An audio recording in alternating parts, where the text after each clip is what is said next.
وشفيعنا محمدا عبده ورسوله وصلى الله وسلم وبارك على سيدنا محمد نبي الأمي وعلى آله وصحبه وسلم تسليما كثيرا كثيرا أرسله بالحق بشيرا ونذيرا وداعيا إلى الله بإذنه وسراجا منيرا. أما بعد، فيقول الله تبارك وتعالى في القرآن الكريم: أعوذ بالله من الشيطان الرجيم، بسم الله الرحمن الرحيم. يومئذ يشتر الناس أشتاتا ليروا أعمالهم، فمن يعمل مثقال ذرة خيرا يره، ومن يعمل مثقال ذرة شرا يره. وقال الله تبارك وتعالى: ولقد نصركم الله ببدر وأنتم أذلة، واتقوا الله الذي وأنتم إليه تحشرون. صدق الله العلي العظيم. عن أبي هريرة رضي الله عنه عن النبي صلى الله عليه وسلم: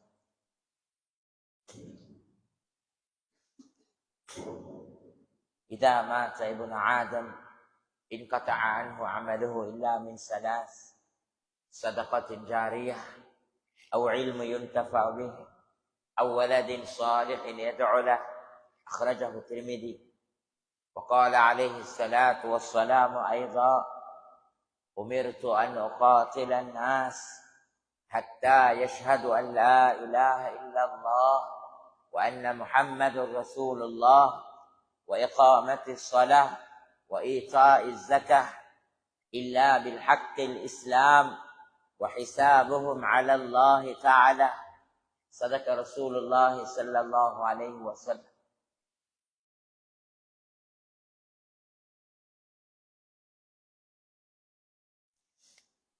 கண்ணியத்துக்கும் மரியாதைக்கும் உரிய மேலான உலமா பெருமக்களே, சகோதரர்களே, சகோதரிகளே, தாய்மார்களே, அல்லாஹ் சுப்ஹானஹு வ தஆலா உயர்தரமான உன்னதமான ரமலானுடைய பாக்கியமாக கருதப்பட வேண்டிய ஒரு மிக பெரும் பொக்கிஷமாகிய இந்த உயர்தரமான ரமலான தந்து அந்த நாட்களை அல்லாஹ் தஆலா ரொம்ப வேகமாக அத கலிஞ்சு ஓட செஞ்சு கொண்டிருக்கிறார். சகோதரர்களே, பெரியார்களே, தாய்மார்களே, கயாமத்து நெருங்க நெருங்க உலகத்துடைய காலங்கள் ரொம்ப அவசரமாக போய்கொண்டிருக்கும். வருடங்கள் மாதங்களை போல, மாதங்கள் வாரங்களை போல, வாரங்கள் நாட்களை போல, நாட்கள் நிமிடங்களை போல, நிமிடங்கள் வினாடிகளை போல அவசரமாக போய் சேர்ந்துரும் கயாமத்து நெருங்க நெருங்க. சொல்ல பெரியார்களே, ஒவ்வொரு வருட காலமும் நாங்க சொல்ற விஷயம்தான், நோன்பு வருது, நோன்பு வரப்போகுது, ரமலான் வந்து கொண்டிருக்குது, ரமலானுக்காக தயாராகணும், அதுக்குரிய ஏற்பாடுகளை செய்யணும் என்று நாங்க பேசுறதில் எந்த குறையும் இல்லை. நோன்பு வந்ததுக்கு பின்னால பேசுறோம், பாருங்கள் எவ்வளவு அவசரமா போய்கொண்டிருக்குது, வந்ததும் விலங்கல்ல, போறதும் விலங்கல்ல, கடைசி 10 வந்துருச்சு அப்படின்னு நிறைய பேர் பேசிக்கொண்டிருக்கிறோம். சகோதரர்களே, பெரியார்களே, அல்லாஹ் ஏன் உங்களோட ஆயுள் ஆரோக்கியத்துல பறக்க செய்யணும். ரமலான் முடிஞ்சதுக்கு பின்னால பெருநாள் எல்லாம் கொண்டாடிச்சு நானும் நீங்களும் எட வீடுகள்ல உட்கார்ந்து பேச போறோம். பாருங்களேன், இந்த முறை நோன்பு வந்து ஸ்பீட எங்கால வந்துச்சென்றே தெரியா. நோம்புக்கு நோம்புக்கு பிறகு செய்வோம் என்று எவ்வளவோ பிளைன்களை பின்னுக்கு போட்டு வச்சோம். ஆனா இப்ப நோம்பு முடிஞ்சிருச்சு, அவசரமா நோம்பு போயிருச்சு. எந்த ஒரு தயாரிப்பும் செய்யலே, ஒன்றும் அடையலே, ஒன்றும் ரமலான்ல ஆகிரத்துடைய அடிப்படையிலே எதுவும் பெருசா அடைய கிடைக்கல, துனியாவுடைய அடிப்படையிலையும் எதுவுமே அடையல. இப்படின்னு பலர்கள் யோசிக்கத்தான் போறோம். சகோதரர்களே, பெரியார்களே, தாய்மார்களே, நாங்க ஒரு விஷயத்தை கருத்தில் எடுக்கணும். இதை போலத்தான் வாழ்க்கையில நிறைய பேர் மௌத்து வரும் வரும் வரும் என்று சொன்னாங்க. ஆனா அவர்கள் சந்தத்தில் ஏறும் வரைக்கும் எங்களுக்கு மௌத்து வந்துட்டு என்ற செய்தி தெரியாது. நிறைய பேர் இப்படி தெரியாமலே கபருக்கு போயிட்டாங்க. நாங்களும் இப்படியே உலகத்துல சடங்காக வாழ்ந்துட்டு போய்த்திருவோம்டா. வருஷம் வருஷம் நோன்பு வந்தா நோன்பு பிடிக்கிறது, சந்தர்ப்பம் கிடைச்சா தராவி தொழுகிறது, வேற வேற ஏதாவது சோழிகள் வரக்கொள்ள விடுபடுறது, இப்படி நாங்களும் இப்படியே பொடுபோக்க கழிச்சுட்டு போயிட்ட வேண்டாம். மௌத்துக்கு முன்னால செய்வோம், தயாரிப்போம், மௌத்துக்கு முன்னால ஒரு பிரயோசனத்தை அடைவோம் என்று சொல்லி சொல்லி சொல்லியே மௌத்து வரைக்கும் தெரியாது.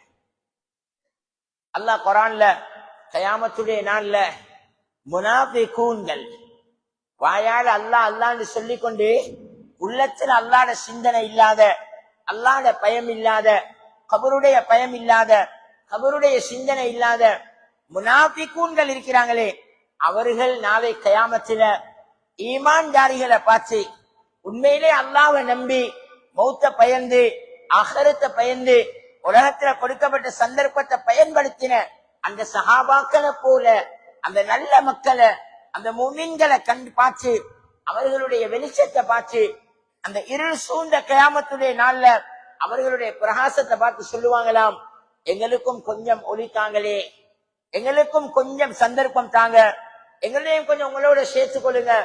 லில்லதீன ஆமனுன்துருனா நக்தபிஸ் மின் நூரிக்கும் قيل ارجعوا وراءكم فالتمسوا نورا فاضرب بينهم بسور له باب باطنه فيه الرحمة باطنه فيه الرحمة وظاهره من قبلع العذاب. அல்லாஹ் குர்ஆன்ல அந்த சம்பவத்தை அப்படியே பேசுறான். அல்லாஹ்வை மறந்து உலகத்துல வாழ்ந்தவர்கள், வாயால மட்டும் அல்லாஹ் அல்லாஹ்னு சொல்லிக் கொண்டிருந்த மக்கள், இன்னைக்கு எங்களையும் நாங்களும் அப்படித்தானே. அமல் செய்யணும் என்று ஆசைக்குது, தொழணும் என்று ஆசைக்குது, ரமதான்ல சதகா செய்யணும் என்று ஆசைக்குது, ரமதான்லயாவது அல்லாஹ் அடையணும் என்று ஆசைக்குது. ஆனா உள்ளத்துல மகத்துவம் இல்ல. அதனால ரமதான்ல எங்கட தொழில் பெருசு, உள்ளத்துல மகத்துவம் இல்ல. தராவீக விடவும் எங்கட டயர்டுக்கு எடுக்கிற ஓய்வு பெருசு, உள்ளத்துல மகத்துவம் இல்ல. சின்ன சின்ன பயணங்கள், பெருநாள கொண்டாடணுமே குடும்பத்தோட என்ற ஒரே ஒரு காரணத்துக்காக நோம்புடைய பொறுமதி இல்லாம போகுது. கஷ்டப்பட்டாவது உழைக்கணுமே, தொழில் செய்யணுமே, பெருநாளைக்கு நான் ஒருத்தர் சம்பாதிச்சா தானே என்ற 3 நாள் புள்ள பெருநாள் கொண்டாடும் என்ற ஒரு யோசனையில எங்கட ஆகிரத்தை, எங்கட கபரை இருட்டாக ஆக்கினோம். உலகத்துடைய இருட்ட வச்சு கபரையும் இருட்டாக்கினவர்கள், கயாமத்தையும் இருட்டாக்கினவர்கள். கயாமத்துல முஃமின்கள், சஹாபாக்கள், பத்ருடைய விஷயங்கள் பேசப்பட்டிருக்கும். இதுக்கு முன்னால அந்த பத்ரீன்கள் இவங்க எல்லாம் உலகத்துல ஈமானுக்காக வாழ்ந்தவர்கள், ஈமான அடைஞ்சவர்கள். சௌல பெரியார்களே, தாய்மார்களே, பத்ருடைய வரலாறு அது ஒரு சம்பவம் அல்ல, அது ஒரு கதை அல்ல, அது சஹாபாக்கள், அது சஹாபாக்களுடைய அந்த அது சஹாபாக்கள் என்கிறதுனால அவர்களுக்கு ஏலும் என்கிற ஒரு செய்தி அல்ல. எங்களை போல சாதாரணமான மனிதர்கள் அந்த சஹாபாக்களும், அவர்களுக்கும் குடும்பம் இருந்துச்சு, அவர்களுக்கும் பிள்ளைகள் இருந்துச்சு, அவர்களுக்கும் உலகத்துடைய ஆசைகள் இருந்துச்சு, உலகத்துடைய தேவை இருந்துச்சு, கல்யாணம் முடிச்சு கொடுக்கிற வயசுல பிள்ளைகள் இருந்துச்சு, பெருநாள் கொண்டாடணும் ஆசை உள்ள பிள்ளைகள் இருந்துச்சு. அப்படி இருந்தும் தான் அந்த ரமலானுடைய 17 அந்த பத்ரியூன்கள், சுப்ஹானல்லாஹ், 313 சீதேவிகள். இன்றைக்கு நானும் நீங்களும் முஸ்லிம், நானும் நீங்களும் தராவி சொல்லுறோம், நானும் நீங்களும் 17, 18 நோன்பு பிடிச்சிட்டோம், நானும் நீங்களும் லைலத்துல் கத்ரை எதிர்பார்த்து கொண்டிருக்கிறோம். இன்றைக்கு வரைக்கும் இஸ்லாத்தை யாருக்கும் உசுப்பேலாம போனதுக்கு காரணம் அந்த பத்ரியூன்கள், அந்த 313 சஹாபாக்களுடைய ரத்தம் மேலானவர்களே. அந்த சஹாபாக்களை போல நாளை கியாமத்துடைய நாளில் கலச்சை கொடுத்தவர்கள், கரச்சை கொடுத்தவர்கள், காலை இழந்தவர்கள், உயிரை கொடுத்தவர்கள் நாளைக்கு அல்லாஹுக்கு முன்னால் மஹ்ஷருடைய மைதானத்துக்கு வரும் பொழுது வாயால் அல்லாஹ் அல்லான்னு சொல்லி இன்றைக்கு விடுவோம் நாளைக்கு தொழுவோம், இன்றைக்கு விடுவோம் நாளைக்கு நோன்பு பிடிப்போம், இந்த வருஷம் விடுவோம் வார வருஷம் அடுத்த ஜக்காத்தையும் சேர்த்து கணக்கு பார்ப்போம், இந்த வருஷம் உம்ரா செய்வோம் அடுத்த வருஷம் ஹஜ் செய்வோம், இப்படி தன்னை ஏமாற்றிக் கொண்டிருந்த கூட்டம் நாளை கயாமத்தில் அந்த முஃமின்களை பார்த்து, அந்த ஈமான்தாரிகளை பார்த்து சொல்லுவார்கள், எங்களுக்கு கொஞ்சம் ஒளி தாங்களே, எங்களுக்கு இவ்வளவு பெரிய பிரகாசம் உங்களுக்கு இருக்குது, கொஞ்சம் எங்களையும் சேர்த்துக் கொள்ளுங்களே. அதுக்கு இவங்க சொல்லுவாங்க, இல்ல இல்ல நீங்க பின்னுக்கு போங்க. வழக்குமார் அவர்களை பின்னுக்கு கூப்பிடுவார்கள், நீங்க பின்னுக்கு போங்க, உங்களுக்குரிய இடம் இதல்ல. ஏன்னா நீங்க மலக்குமார் சொல்லுவாங்க, இவங்க எல்லாம் யாரு தெரியுமா, உலகத்தில் வாழும் பொழுது வெளிச்சத்தை சம்பாதிச்சவர்கள், அதனால இப்ப அந்த வெளிச்சத்தை அனுபவிக்கிறாங்க. நீங்க அந்த வெளிச்சத்தை உலகத்துல சம்பாதிக்கல, அதனால பின்னுக்கு போங்க. போங்க பின்னோக்கி. இவர்களுடைய நூறுல உங்களுக்கு பங்கில்ல, இவர்களுடைய பிரகாசத்துல உங்களுக்கு பங்கில்ல, இவர்களுடைய வெளிச்சத்துல உங்களுக்கு பங்கில்ல.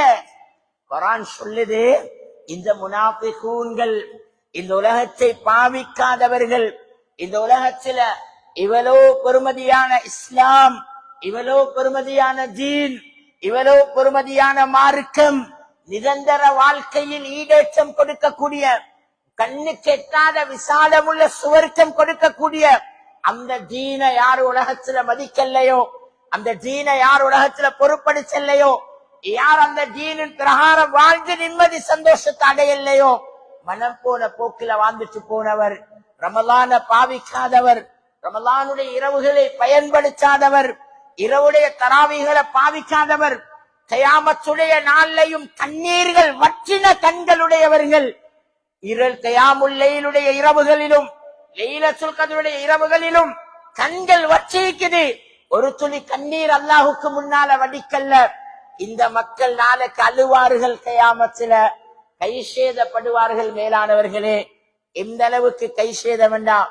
குர்ஆன் சொல்லுது, இவங்க 2 பேருக்கும் மத்தியில, இந்த நல்லவர்களுக்கும் அல்லாஹ்வுடைய இரக்கத்தை அடைந்தவர்களுக்கும் அல்லாஹ்வுடைய அன்பை அடைந்தவர்களுக்கும் வாயால் அல்லாஹ் அல்லாஹ் சொல்லிக் கொண்டு உள்ளத்தால் உலகத்தை ஆசைப்பட்டு தன்னை ஏமாற்றிக் கொண்டிருந்தார்களே, அந்த மனிதர்களுக்கும் இடையில நாங்க ஒரு திரையை கொண்டருவோம், ஒரு பாபா கொண்டருவோம், ஒரு கதவை போட்டு மூடிடுவோம்.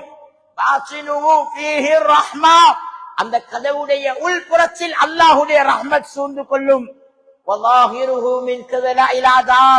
அதனுடைய வெளிப்புறத்தில் அல்லாஹுடைய அதாபு மாத்திரம் தான் நீயும் என்று குர்ஆன் சொல்லு.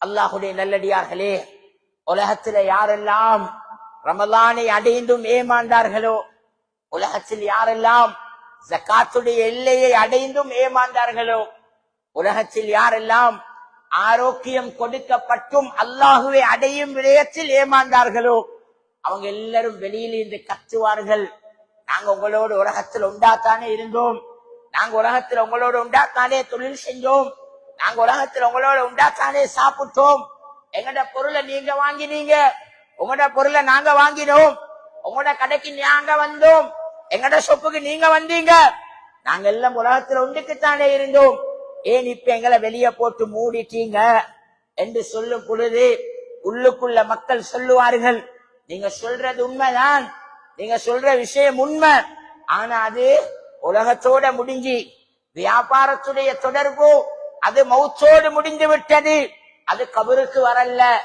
பிசினஸ் உடைய பார்ட்னர் உறவோ அது உலகத்தோடு முடிந்து விட்டது, அது கபருக்கு வரல. திருமண உறவோ அது திருமண சம்பந்தம், சம்பந்தி உறவோ அது மௌத்தோடு முடிந்து விட்டது, அது கபருக்கு வரல. கபருக்கு வந்தது இந்த ஒளி, கபருக்கு வந்தது இந்த வெளிச்சம், கபருக்கு வந்தது இந்த அல்லாஹுடைய இரக்கம். இந்த இரக்கத்தை அடையும் விடயத்தில நீங்க உங்களை அநியாயம் செஞ்சிட்டீங்க. வலாகின்னகும் ஃபதம்தும் அன்ஃபுஸகும் வதரப்பஸ்தும் வர்தப்தும் வகர்ரத்குமுல் அமானியு ஹத்தா ஜாஅ அம்ருல்லாஹ். நீங்க உங்களையே ஏமாத்தி கொண்டு உலகத்துல வாழ்ந்தீங்க. நீங்களே உங்களுக்கு அநியாயம் செஞ்சிட்டீங்க. இன்றைக்கு நாளைக்கு இந்த வருஷம் வார வருஷம் இந்த கிழமை இல்ல வார கிழமை இவ்வளவு இல்ல இவ்வளவு கிடைச்சா இத கொடுக்க போதா இன்னது கிடைச்சா கூலி வீட்டுல இருந்து இல்ல சொந்த வீட்டுல இருந்தா இப்படின்னு நாங்களே எங்களை ஏமாத்தினோம். ஹஜ்ரத் அப்பாஸ் ரலியல்லாஹு அன்ஹு சொல்றாங்க, ஃபதம்தும் அன்ஃபுஸகும் என்ற என்ன தெரியுமா? தானே தன்னை பழிச்சு கொள்ற நிலைமை வாரது. அப்பாஸ் தஃசீர்ல சொல்றாங்க, அவங்களே அவங்கள பார்த்து பழிப்பாங்களா? எனக்கு ஏற்பட்ட நஷ்டமே, நான் தானே என்ன ஏமாத்திட்டேன், நான் தானே என்ன ஏமாத்திட்டேன், நான் தானே எனக்கு கிடைத்த சந்தர்ப்பத்தை வீணாக்கிட்டேன் என்று தன்னை தானே அழிவுல போட்டுட்டேன் என்று கவலைப்படுவார். இவருக்கு தான் ஃபதம்தும் அன்ஃபுஸகும் என்ற வார்த்தை பாவிக்கப்படும். சோழ பெரியார்களே, தாய்மார்களே, மலக்குமார் சொல்லுவார்கள், நீங்க ஏமாந்துட்டீங்க, நீங்க ஏமாந்துட்டீங்க. உலகத்தை சம்பாதிக்கிறதுல உலகத்துல உங்களை ஏமாற்றக்கூடிய செல்வத்தை கண்டு, உங்களை ஏமாற்றக்கூடிய செல்வாக்கை கண்டு, உங்களை ஏமாற்றக்கூடிய படிப்பை கண்டு, உங்களை ஏமாற்றக்கூடிய பதவியை கண்டு, உங்களை குழியில தள்ளக்கூடிய பட்டம் பொருள்களை கண்டு, உங்களோட கண்ணுக்கு மட்டும் பசுந்த இருக்கிற உங்களோட வீடுகளை கண்டு, உங்களை டெவலப் ஆக்குறத போல உலகத்துல நடிச்ச உங்களோட தொழிலை கண்டு நீங்க அல்லாஹுடைய விஷயத்துல ஏமாந்துட்டீங்க. இன்றைக்கு சரி வரும், நாளைக்கு சரி வரும் என்று உங்களை சமாளிச்சு கொண்டு இருந்தீங்க. இப்படியே நீங்க செய்யக்கூடாதுங்கிற நீயத்தல்ல. ஹஜ்ரத் அப்பாஸ் ரலியல்லாஹு அன்ஹு இந்த ஆயத்துக்கு தஃசீர் செய்யும் பொழுது இந்த ஒவ்வொரு ஆயத்துக்கு வார்த்தைக்கும் விளக்கம் சொல்றாங்க. அதுல கடைசி வார்த்தைக்கு விளக்கம் சொல்றாங்க, வர்தப்தும் வகர்ரத்குமுல் அமானியு. இதுக்கு விளக்கம் சொல்றாங்க, நீங்க செய்ய மாட்டேன் என்று சொல்லல, உங்களோட உள்ளத்துல அமல் செய்ய கூடாது என்ற எண்ணம் இருக்கல்ல, நீங்க இப்படித்தான் வாழுவோம் என்ற ஒரு பொடுபோக்குல வாழல்ல, உங்களோட உள்ளத்துல நல்லதை செய்யணும் என்ற ஆசை இருந்துச்சு தான். ஆனா அந்த ஆசையை விட அழியக்கூடிய பொருள்களின் முஹப்பத் உங்களோட உள்ளத்துல கூடுதலா இருந்துச்சு. அழியக்கூடிய காசின் பொருள் முஹப்பத் உங்களோட உள்ளத்துல இருந்துச்சு. அழியக்கூடிய வீட்டுடைய பொறுமதி உங்களோட உள்ளத்துல இருந்துச்சு. அழியக்கூடிய காணி பங்களாவுடைய பொறுமதி உங்களோட உள்ளத்துல இருந்துச்சு. அதனால அதை அடைஞ்சிட்டு தீன அடைவோம் என்று யோசிச்சீங்க. பொருளை அடைஞ்சிட்டு ஹஜ்ஜுக்கு போவோம் என்று யோசிச்சீங்க. சொந்த ஊட அடைஞ்சிட்டு உம்ரா செய்வோம் என்று யோசிச்சீங்க. காணியில ஊட்ட கட்டிட்டு மிஞ்சினா ஜகாத்து கொடுப்போம் என்று யோசிச்சீங்க. ஆனா அதெல்லாம் செஞ்சிட்டு நீங்க நல்லதுக்கு செலவழிக்கிறதுக்கு முன்னால ஹத்தா ஜாஅ அம்ருல்லாஹ், அல்லாஹ்வுடைய கட்டளையாகிய மௌத்துடைய நேரம் உங்களை வந்து சேர்ந்துச்சு. அல்லாஹ் அக்பர். எவ்வளவு அழகான ஒரு தஃசீர். ஹஜ்ரத் அப்பாஸுடைய அல்லாஹ்வுடைய பேச்சுக்கு கொடுக்கிற விளக்கம் எவ்வளவு அழகா இருக்கிறது, எவ்வளவு ஆச்சரியமாக இருக்கிறது. ரயீசுல் முஃபஸ்ஸிர் என்று அவருக்கு பேர் இருக்கிறது. தஃசீர்ல மிக சிறந்த ஆலிம் அவர். அல்லாஹுடைய நல்லடியார்களே, அதனால இத போலத்தான் ரமலான் வருது வருது என்று சொன்னோம். ஆனா வந்து முடியும் வரைக்கும் தெரியாது. ரமலான் போனதுக்கு பிறகு ரமலான் பேச்சுன்னு சொல்ல போறோம். மேலானவர்களே, இத போல மௌத்து வருது வருது என்று சொல்லி வார்த்தையால் மட்டும் நானும் நீங்களும் மௌத்த வரவேற்கக்கூடியவர்களாக இருக்கக்கூடாது. வார்த்தையால மௌத்த வரவேற்கக்கூடியவர்களாக இருக்கக்கூடாது. அல்லாஹுடைய நல்லடியார்களே, இன்றைக்கு முழு உலகமும் கவனமா கேளுங்க, உள்ளசால கேளுங்க. பேசக்கூடிய பலகீனமான பாவியான எனக்கும் கேட்கக்கூடிய பரிசுத்தமான உங்களுக்கும் அல்லாஹ் மேலான ஹிதாயத்தையும் விளக்கத்தையும் நசீவாக்குவானா. சகோதரர்களே, பெரியார்களே, தாய்மார்களே, இன்றைக்கு முழு உலகமும் 6 விடயத்துக்கு கீழால் ஓடிக்கொண்டிருக்கிறது. முழு உலகமும் இந்த 6ல ஒன்றைத்தான் தேடுது. 6 விடயத்தை அல்லாஹ் இந்த உலகத்தினுடைய ஏமாற்று பொருளாக மாற்றி வச்சிருக்கிறான். ஏமாற்றக்கூடிய கவர்ச்சியான பொருளாக மாற்றி வச்சிருக்கிறான். அந்த 6க்கு கீழாலே இன்றைக்கு அதுல ஏதாவது ஒன்றை தேடி இன்றைக்கு உலகம் ஓடிக்கொண்டிருக்குது. ஆண்களும் ஓடுறோம், பெண்களும் ஓடுறோம், வாலிபர்களும் ஓடுறோம், வயோதிபர்களும் ஓடுறோம், நோயாளியும் ஓடுறார், ஆரோக்கியமானவரும் ஓடுறார், ஏழையும் ஓடுறார், பணக்காரனும் ஓடுறார், படிச்சவரும் ஓடுறார், பாமரரும் ஓடுறார். ஓடி ஓடி ஓடி அடைஞ்சது எல்லைய காணல்ல. மேலானவர்களே, அல்லாஹ் அடிப்படையாக்கின 6 விடயம், இன்னைக்கு மனிதன் பெருமைப்படக்கூடிய 6 விடயம். அதுல ஒன்று செல்வம், இன்னொன்று வருமானம், இன்னொன்று செல்வாக்கு, இன்னொன்று அழகு, இன்னொன்று குடும்ப கௌரவம். என்ன தெரியாட்டியும் என் வாப்பவ தெரியும், என் வாப்பவ தெரியாட்டியும் என் அப்பவ தெரியும். கபூர்லிக்கு அப்பட பேரை சொன்னா பேர புள்ளைக்கு வெள்ள காப்பட்டி இருப்பாங்க. குடும்ப கௌரவம். சரி, இந்த 5ம் இல்லையா? நான் ஒரு ஏழை, எனக்கிட்ட வருமானம் இல்ல, எனக்கிட்ட எந்த பிரபலியமும் இல்ல, எனக்கிட்ட எந்த அளவு வாட்ட சாட்டம் ஒன்றும் இல்ல, குடும்ப கௌரவமும் எனக்கிட்ட இல்ல, என் வாப்பவும் மேல, வாப்பட வாப்பவும் மேல. இந்த 5லையும் நான் நோமல். 6வதா போயிட்டு என் திருமண வயசுல எனக்கு ஒரு இடம் செட் ஆகிச்சு. அந்த இடத்துல செல்வம் இருக்குது, செல்வாக்கு இருக்குது, பிரபலியம் இருக்குது, அழகு இருக்குது, குடும்ப கௌரவம் இருக்குது. இன்னாருடைய மருமகன், இன்னாருடைய மச்சான், இன்னாருடைய சம்பந்தி, இன்னாருடைய சாலப்படி என்று சொன்னால் இல்லாத கண்ணியம் தேடி வரும் என்ற ஒரு நிலப்பாடு இருக்குதென்றா, இந்த 6 கொண்டும் நாங்க எவ்வளவு இன்றைக்கு பின்னால் அலைகிறோம். சௌலே பெரியார்களே, தாய்மார்களே, செல்வத்தை கொண்டு உலகத்துல கண்ணியம் என்று நினைக்கிறோம், எவ்வளோ தேடுறோம். செல்வம் இருந்தா, பணம் இருந்தா பொணம் வாயை திறக்கும் என்ற ஒரு சிறுக்கான வார்த்தையை கூடி வாய் கூசாம சொல்ற காலம். 100 கோடியை கொண்டு போயிட்டு ஒரு பணத்துக்கு முன்னால வச்சு எழுப்பாட்டி பார்ப்போம். 1000 கோடியை கொண்டு போயிட்டு ஒரு பணத்துக்கு முன்னால வச்சு எழுப்பாட்டி பார்ப்போம். மேலானவர்களே, நான் கேட்கிறேன், பணம் இருந்தா பொணம் வாயை திறக்கணும் என்றா பணம் உள்ளவர் ஏன் பொணமாக மாறணும்? பணம் ஈந்தா பொணம் வாயை திறக்கும் என்றா அப்ப அந்த பணம் மீக்கும் வரைக்கும் அவரே பொணமாக மாறுறார். அது இருக்கொள்ளே அவர் அந்த நிலைமைக்கு வராம அவரை பாதுகாத்திருக்கேளுமே. சகோதரர்களே, பெரியார்களே, தாய்மார்களே, சொந்த மகனுக்கும் வாகனத்திலே கீய கொடுக்க மாட்டேன் என்று சொன்ன வாப்பா டிரைவிங் சீட்ல மௌத்தாகினார். வாழ்க்கையிலே மௌத்து வரைக்கும் முகத்திலே முழிக்க கூடாது என்று நினைச்ச எதிரி அவரை தூக்கி ஓரமாக்கி வச்சுட்டு வாகனத்தை ஓட்டி கொண்டு போறார். அந்த காலம் இது. அவளோ மௌத்து உலகத்தை பிரிக்கக்கூடிய ஒரு சாமன், உலகத்தை பிரிக்கக்கூடிய ஒரு சொச்சதி. மேலான சகோதரர்களே, பெரியார்களே, தாய்மார்களே, செல்வத்துக்கு பின்னால ஓடுறோம், செல்வாக்குக்கு பின்னால ஓடுறோம், வருமானத்துக்கு பின்னால ஓடுறோம். சரி, செல்வம் இல்ல, மக்களோட பார்வையில எனக்கிட்ட காசு இல்ல, மக்களோட பார்வையில எனக்கிட்ட அக்கௌண்ட் சேமிப்பு இல்ல, மக்களோட பார்வையில வச்சு கொண்டிருந்தா தானே நான் ஒரு பணக்காரன் அறிமுகமாகணும். அப்படி இல்ல, என் காசெல்லாம் எடுத்து பொருளா மாத்தி வச்சுக்கிறேன். இதுல நாங்க வெற்றி என்று நினைக்கிறோமா இல்லையா? பணம் எல்லாம் பொருளாயிக்குது. இந்த இவ்வளவு பெரிய டவுன்ல ஒரு 3 தட்டு பில்டிங் இருக்குது. எவ்வளவு வருமானம், எவ்வளவு வருமானம்? மாசம் ஒரு 5-10 லட்சம் பொறுமதியான ஒரு பில்டிங் 3 இருக்குது. மாச வருமானம் 30 லட்சம்.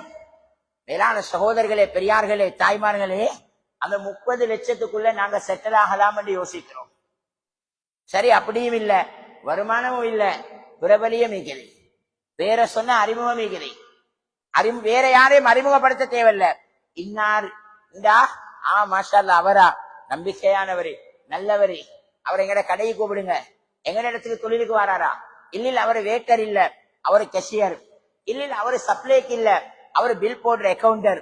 இப்படி தொழில் அவரை தேடி வரும், காசு தேடி வரும், வருமானம் தேடி வரும். எங்கட கடைக்கு வாங்க, எங்கட கடைக்கு வாங்கன்னு கூப்பிட்டு எடுப்பாங்க மக்கள். ஏன்னா பிரபலியமானவர், பேரை சொன்னா தெரியும். சரி, அப்படி இல்ல, நல்ல வாட்ட சாட்டமானவர், நல்ல திறமையானவர், நல்ல டேலண்டானவர், யாரு பார்த்தாலும் கவர்ற நல்ல தலை உள்ளவர், நல்ல அறிவாளி. அதனால மக்கள் என்ன செய்வாங்க? ஒன்றும் இல்லாம இருக்கிறீங்களா, அதனாலயா நீங்க ஏழை ஆயிக்கிறீங்க, வாங்க உங்களை பாவிப்போம், நாங்க பணம் தாரோம், நாங்க பொருள் தாரோம், எங்கட இடத்துல நாங்க ஒரு சின்ன ஒரு பேமெண்ட் துண்ணு தாரோம், நாங்க ஸ்லீப்பர்ஸ் கொஞ்சம் வாங்கி தாரோம், நாங்க உடுப்புடவை கொஞ்சம் வாங்கி தாரோம், போடுங்க எங்கட மார்க்கெட்ல, நீங்களும் என்ன சரி தேடுங்க, எங்களுக்கு ஒரு சின்ன கூலிய தாங்க. அவரை வச்சு இன்னைக்கு மக்கள் பொழைக்க பார்ப்பாங்க. சரி, அப்படி ஒன்றும் இல்ல. வாப்பட பேரை சொல்லி மாமட பேரை சொல்லி குடும்பங்களை காட்டி எங்கேயாவது ஒரு தொழில வருமானத்தை தேடிக்கொள்ளலாம். சவுலே பெரியார்களே, தாய்மார்களே, நான் கேட்கிறேன், இந்த ஆறும் ஒரு மனிதனுக்கு இருந்தா அவருக்கு எவ்வளவு கண்ணியம். இந்த ஆறும் ஒரு மனிதனுக்கு இருக்குது. இந்த ஆறும் ஒரு மனிதனுக்கு இருக்குது. சவுலே பெரியார்களே, தாய்மார்களே, பணமும் மீக்குது, வருமானமும் மீக்குது, பிரபலியமும் மீக்குது, அளவு சோட்ட மாட்டம் சுமாட் எல்லாம் மீக்குது, குடும்ப கௌரவமும் மீக்குது, கல்யாணம் முடிச்சதும் அத மாதிரி ஒரு குடும்பம். இந்த ஆறும் மீக்குது. மேலான சவுலே பெரியார்களே, தாய்மார்களே, இந்த இடத்துல மட்டும் இல்ல, இதை விட பெரிய மஸ்ஜிதிலேயும் சரி, இந்த கூட்டத்துக்கு முன்னால் இல்ல, இதை விட பல மடங்கு கூட்டம் கூடிக்கிற இடத்திலேயும் சரி, நாட்டில அல்ல, நாட்டுக்கு வெளியிலேயும் சரி, கதிரேல் உட்கார்ந்தல்ல, பிம்பருக்கு மேல ஏலியும் சொல்ல தயார். படிச்ச குர்ஆன் ஹதீஸ ஷாஹிதாக வச்சு சொல்றோம். அல்லாஹ்வுடைய 6666 வார்த்தைகளின் மீது சத்தியமாக சொல்றோம். ஹஜ்ரத் முஹம்மது ரசூலுல்லாஹி ஸல்லல்லாஹு அலைஹி வஸல்லம் நபித்துவம் கிடைத்த நாள் முதல் நபியுடைய மௌத்துடைய நாள் வரைக்கும் பேசிய அத்தனை வார்த்தைகளின் மீதும் சத்தியம் பண்ணி சொல்ல தயார். மேலானவர்களே, இந்த ஆறும் ஒரு மனிதனுக்கு கிடைச்சும் இந்த பரிசுத்தமான தீன் கிடைக்கலண்டா, இந்த மார்க்கம் கிடைக்கலண்டா, சஹாபாக்களுக்கு கிடைச்ச அந்த தீனுடைய சொத்து கிடைக்கலண்டா, சஹாபாக்கள் கொடுத்ததை போன்று உயிரை கொடுக்காமல் விட்டாலும் உடலையும் பொருளையுமாவது தீனுக்கு கொடுக்கும் பாக்கியம் கிடைக்கலண்டா, சத்தியமா சொல்றோம், அவருடைய துனியாவும் தோற்று, அவருடைய ஆகிராவும் தோற்று, அவருடைய முழு துனியாவும் தோற்று. துனியா மட்டுமில்ல, அவருடைய மௌத்தோட தொடரக்கூடிய கபரும் தோற்று. சௌலே பெரியார்களே, தாய்மார்களே, அபூ ஜஹீல் இருக்கிறாரே, அபூ ஜஹீல், அபூலஹப், அபூ ஜஹீல் அல்ல, அபூலஹப் இருக்கிறாரே, அபூலஹப் ரசூல் ஸல்லல்லாஹு அலைஹி வஸல்லம் உடைய சொந்த பெரியப்பா. இந்த அபூலஹபுக்கு அல்லாஹ் இந்த ஆறையும் கொடுத்திருந்தான். இந்த அபூலஹபுக்கு அல்லாஹ் இந்த ஆறையும் கொடுத்திருந்தான். அபூலஹபுடைய பணத்தை குர்ஆன் பேசுது, அபூலஹபுடைய வருமானத்தை குர்ஆன் பேசுது, அபூலஹபுடைய பிரபலியத்தை, அபூலஹபுடைய செல்வத்தை, அபூலஹபுடைய செல்வாக்க, அபூலஹபுடைய அழக, அபூலஹபுடைய குடும்பம். சுப்ஹானல்லாஹ், ரசூலுல்லாஹ்வுடைய குடும்பம். அபூலஹபுடைய குடும்பம் யாரு? ரசூலுல்லாஹ்வுடைய குடும்பம். அபூலஹபுடைய பிரபலியம் என்ன? சுப்ஹானல்லாஹ். சௌலே பெரியார்களே, தாய்மார்களே, மக்கால குடும்பத்தில யாருக்கும் இல்லாத மதிப்பு அவருக்கு. நானமார் கூடி அவர்கிட்ட தான் ஐடியா கேட்கிறேன். அபூ தாலிபுக்கு இல்லாத மதிப்பு, ஹஜ்ரத் அப்பாஸுக்கு இல்லாத மதிப்பு. ஆரம்ப காலத்துல உயிரோடு ஈக்க கொள்ள. சௌலே பெரியார்களே, தாய்மார்களே, அபூலஹப் என்ன செஞ்சாரு? இஸ்லாத்துடைய ஆரம்ப காலத்துல ஹஜ்ரத் ஸல்லல்லாஹு அலைஹி வஸல்லம் உடைய ரெண்டு மகளை அபூலஹபுடைய 2 பிள்ளைகள் முடிச்சிருந்தாங்க. என்னைக்கு ஹஜ்ரத் ஸல்லல்லாஹு அலைஹி வஸல்லம் வந்து தீன நிலைநாட்ட சொன்னாங்களோ, அல்லாஹ்வை அறிமுகப்படுத்தினாங்களோ, அப்ப அபூலஹபுக்கு வந்த கோபமும் அபூலஹபுக்கு வந்த அந்த ஆவேசமும் என்ன செஞ்சாரு? வீட்டு வாசல்ல வந்து நின்று சத்தம் போட்டு சொன்னாரு, உண்மையிலே நீங்க 2 பேரும் எனக்கு பிறந்த பிள்ளைகளா? உண்மையிலே நீங்க 2 பேரும் என்ன வாப்பாவா மதிச்சா எனக்கும் உங்கள் மீது மதிப்பு இருக்குதுன்றத நீங்க விளங்கினா, முஹம்மதுடைய 2 பிள்ளைகள் உங்களுக்கு மனைவிமாரா இருக்கிறாங்களே, இவங்க 2 பேரையும் கூட்டி போயிட்டு நீங்க 2 பேரும் ஒரே நேரத்துல தலாக் சொல்லி முஹம்மது ஸல்லல்லாஹு அலைஹி வஸல்லம் மூஞ்சில வீசிட்டு வாங்க, அது வரைக்கும் சத்தியமா நான் வீட்டுக்குள்ள வரமாட்டேன் என்று சத்தியம் செஞ்சார். சொல்லே பெரியார்களே, தாய்மார்களே, வாப்பட பொறுமதி, வாப்பட செல்வத்துடைய பொறுமதி, வாப்பட செல்வாக்குடைய பொறுமதி, வாப்பட வருமானத்துடைய பொறுமதி பிள்ளைகளுடைய உள்ளத்துல இருந்துச்சு. 2 பேரும் போயிட்டு நபியுடைய 2 மகள்மாரையும் கூட்டிக் கொண்டு போயிட்டு ஒரே நாளில் அல்ல, ஒரே நேரத்துல ஹஜ்ரத் முஹம்மது ஸல்லல்லாஹு அலைஹி வஸல்லம் உடைய 2 மகள்மாரும் தலாக் சொல்லப்பட்டாங்க. 2 மகள் ஒரே நேரத்துல விதவையாக வந்து நிக்கிறண்டா, நபியாக யோசிக்க வானம், ஒரு வாப்பவா யோசிச்சு பாருங்க எப்படி இருக்க வேண்டிய. முஹம்மது ஸல்லல்லாஹு அலைஹி வஸல்லம் ஒரு மனிதர் தானே, மேலான சொல்லே. வாப்பாண்டு யோசிக்கிறத நபியண்டு யோசிக்கிறத விட ஒரு வாப்பவா யோசிச்சு பாருங்க. சவுலே பெரியார்களே, தாய்மார்களே, அந்த அளவுக்கு வாப்பக்கு முக்கியத்துவம் இருந்துச்சு. ஆனா முடிவு என்ன நடந்துச்சு தெரியுமா? இவ்வளோ செல்வம் உள்ள வாப்பட, இவ்வளோ செல்வாக்குள்ள வாப்பட முடிவு என்ன நடந்துச்சு தெரியுமா? அல் பிதாயா வன் நிஹாயால ஹஜரத் இப்னு கஸீர் ரஹ்மத்துல்லாஹி அலைஹி எழுதுறாங்க, அபூலஹபுக்கு கடைசியா வந்தது ஒரு சொறி நோய். அபூலஹபுக்கு அல்லாஹ் அப்படித்தான் பிடிக்கிறேன். முடிவு என்ன நடந்துச்சு? அல்லாஹ் குர்ஆன்ல சபிச்சான், அவனோட சொத்தை சபிச்சான், அவன் அரசியல் சிமுறுல, அவன் பணத்துடைய சிமுற, அவன் வருமானத்துல சிமுற, அவன் ஏழுமென்ற அகங்காரத்தை எந்த நபிக்கா காட்டினான். எந்த நபிக்கு கைய உயர்த்தினானோ அந்த ரெண்டு கையும் நாசமா போகட்டும். அல்லாஹ் அக்பர்.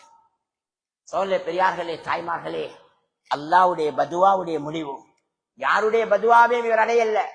நபியுடைய பதுவாவை அடைஞ்சது ஒரு பக்கம், சாவாக்கள் மற்றவர்கள பதுவாவை அடைஞ்சது ஒரு பக்கம், மனைவிமான பதுவாவை அடைஞ்சது ஒரு பக்கம், அடைஞ்சது அல்லாஹுடைய பதுவாவை.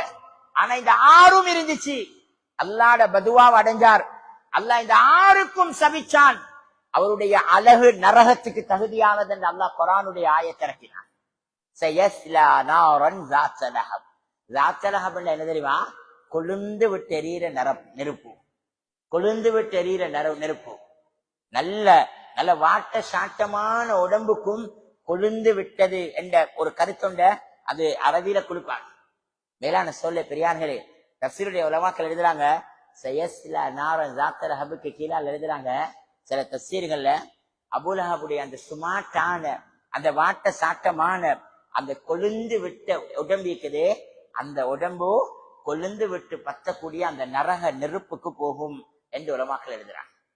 சோழ பெரியார்களே, தாய்மார்களே, அல்லாஹ் மனைவிக்கும் சேர்த்து சபிச்சான், மனைவிக்கும் சேர்த்து சபிச்சான். முடிவு என்ன நடந்துச்சு? ஒரு சொறி நோய் வந்துச்சு. அந்த நோயால சொரிஞ்சி சொரிஞ்சி சொரிஞ்சி உடம்பெல்லாம் ரேஷ் வந்து அது விஷ காயங்களாக மாறி அதிலிருந்து ஊனம் வடிஞ்சி அது ரத்தத்தோட சேர்ந்து அதுல தான் அபூலஹப் மரணிச்சாரு. அதுல தான் அபூலஹபுக்கு சாவு வந்துச்சு. எந்த அளவுக்குண்டா இப்னு கஸீர் ரஹ்மத்துல்லாஹி அலைஹி எழுதுறாங்க, அபூலஹபுடைய பொணத்தை பல நாட்களாக எடுத்து அடக்கிறதுக்கு ஆள் இல்லாம போட்ட இடத்துல இருந்துச்சா. செல்வந்தருடைய முடிவு, செல்வாக்குள்ளவருடைய முடிவு, வருமானம் உள்ளவருடைய முடிவு, வேளாண் சொல்லு எடுக்கிறதுக்கு அடக்கிறதுக்கு யாரும் இல்ல. புள்ளகள் பார்த்துட்டு போறாங்க. அவிஞ்சி நாச்சம் அடிக்குது, கொசு மொக்குது, எலும்பு கடிக்குது, பூச்சி வருது. ஹஜ்ரத் அப்பாஸ் ரலியல்லாஹு அன்ஹு என்னதான் இருந்தாலும் குடும்பமே பாவமே மனம் பொறுக்கல்ல. ஹஜ்ரத் அப்பாஸுடைய உள்ளம் தாங்குதில்ல. ஹஜ்ரத் அப்பாஸ் முஸ்லிம், ஹஜ்ரத் ஸல்லல்லாஹு அலைஹி வஸல்லம் உடைய வாசனையில வளர்ந்தவர். ரெண்டு பேரும் ஒரே குடும்பம், ஒரே உறவு, ஒரே வம்சம். ஹஜ்ரத் அப்பாஸுக்கு மனசு வெடிக்குது. வந்தாரு, அபூலஹபுடைய பிள்ளைகள்கிட்ட கேட்டார், என்னப்பா உங்களுக்கு மனசாட்சிக்குதா? 1000 தான் இருந்தாலும் உங்களோட வாப்பவே, வாப்பட செல்வத்துல வாழ்ந்தீங்களானே, வாப்பட செல்வாக்குல வாழ்ந்தீங்களானே, வாப்பட வருமானத்துல வாழ்ந்தீங்களானே, வாப்பட வேற சொல்லித்தானே உலகம் முழுக்க பிச்சை எடுத்து வாழ்ந்தீங்க. இன்றைக்கு இந்த வாப்பவை நீங்க தூக்கி, இந்த அவிஞ்ச உடம்ப தூக்கி கட்டில்ல வைக்கவானம், மெத்தையில வைக்கவானம், கபருக்குள்ளையாவது வைங்களே வாப்பா, நிலத்தை தோண்டியாவது வச்சு அதை சரி முறையா செய்யுங்களே, இதுக்குமா உங்களோட உள்ளம் இடம் கொடுக்கதில்ல அப்படின்னு ஹஜ்ரத் அப்பாஸ் ரலியல்லாஹு அன்ஹு அபூலஹபுடைய பிள்ளைகள்கிட்ட வேண்டிக் கொள்ள, அபூலஹபுடைய 2 பிள்ளைகளும் என்ன சொன்னாங்க தெரியுமா? சொன்னாங்க, சாச்சா எங்களுக்கும் ஆசை தான், எங்களுக்கும் எங்கட வாப்பவை இப்படி போடுறதுக்கு விருப்பம் இல்ல. பாருங்க, அநாத மாதிரி படிச்சிருக்கிறார், இவ்வளவு பெரிய வசதியோட வாழ்ந்த வாப்பா இன்னைக்கு பார்க்க கேட்க ஆள் இல்லாம பிறண்டிக்கிறார். எலும்பு கடிக்குது, கொசு மொக்குது, மையத்து நாட்டம் அடிக்குது. எங்களுக்கும் விருப்பம் இல்லை இதை பார்த்து கொண்டிருக்க. ஆனாலும் நாங்க பயப்படுறோம். நாங்க போயிட்டு அந்த தூக்கி குழியில போடுற அந்த கெட்ல இந்த இவருக்கு வந்து மரணிச்ச நோய் எங்களை தொத்திருமோன்னு நாங்க பயப்படுறோம். இந்த நோய் எங்களை பிடிச்சிருமோ, அந்த கெப்ல இந்த நோய் வந்துட்டா நாங்க என்ன செய்யறது என்று நாங்க பயப்படுறோம். சோழ பெரியார்களே, தாய்மார்களே, அபூலஹபுடைய உடம்ப தூரத்திலிருந்து வெகோ போன்ற ஒன்றை கொண்டு வந்து குழி தோண்டி தூரத்திலிருந்து கவுறு கட்டி செத்த ஆட்ட மாட்டை இழுத்து அடக்கிறத போல சோழ பெரியார்களே அபூலஹபுடைய உடம்பு எடுத்து குழியில போட்டாங்க. கையால சரி யாரும் அந்த குழிய பிடிக்கல. கட்டின கவுரையும் நெருப்புல போட்டு பத்த வச்சாங்க. அல்லாஹ் அக்பர். மேலான சோழ பெரியார்களே, தாய்மார்களே, செல்வத்துக்கு என்ன மதிப்பு, செல்வாக்குக்கு என்ன மதிப்பு, விட்டுட்டு போற வீட்டுக்கு என்ன மதிப்பு, ரூம்ல வேலை செஞ்சு மாசம் 1000 ரூபாய் வர வேண்டிய இடத்துல 5000 ரூபாய் கரண்ட் பில்ல கொண்டு வர ஏசிக்கு என்ன மதிப்பு? சொல்ல பெரியார்களே, கூரை போட்டிக்கிறோம், அதுக்கு மேலால் அடித்த சிவிலிங்குக்கு என்ன மதிப்பு? அன்பான பெற்றோர்களே, கொஞ்சம் யோசிங்க. கபருக்கு போறதுக்கு செல்வம் தேவல்ல, கபருக்கு போக செல்வாக்கு தேவல்ல, கபருக்கு போக வருமானம் தேவல்ல, கபருக்கு போக பேர் போன வாப்பம்மாக்கு பிறந்திக்கோணும் என்ற அவசியம் இல்ல, கபருக்கு போறதுக்கு நாட்டுல பெரிய கோடீஸ்வரன் மகளை முடிச்சிக்கோணும் என்ற அவசியம் இல்ல. கபூர்ல நிம்மதியாக வாழ்றதுக்கு, கபூர்ல வெற்றியாக வாழ்றதுக்கு, கபூர்ல ஈடேற்றம் அடைகிறதுக்கு, கபூர்ல சுவர்க்கத்துடைய கதவுகள் திறப்படுறதுக்கு ஈமானும் அமாலும் தான் தேவை. நோன்பு நோன்பாக பிடிக்கணும், தொழுகையாக தொழணும், அல்லாஹ் தந்த செல்வத்திலிருந்து அல்லாவுக்காக கொடுக்கணும், அல்லாஹ் தந்த நேர காலத்தில் அல்லாவுக்கு நேரம் ஒதுக்கணும். சௌல்ய பெரியார்களே, தாய்மார்களே, இது ஏழைக்கு மேலும் பணக்காரனுக்கு மேலும், ஆரோக்கியம் உள்ளவனுக்கு மேலும் நோயாளிக்கு மேலும், வாலிபருக்கு மேலும் வயோதிபருக்கு மேலும்.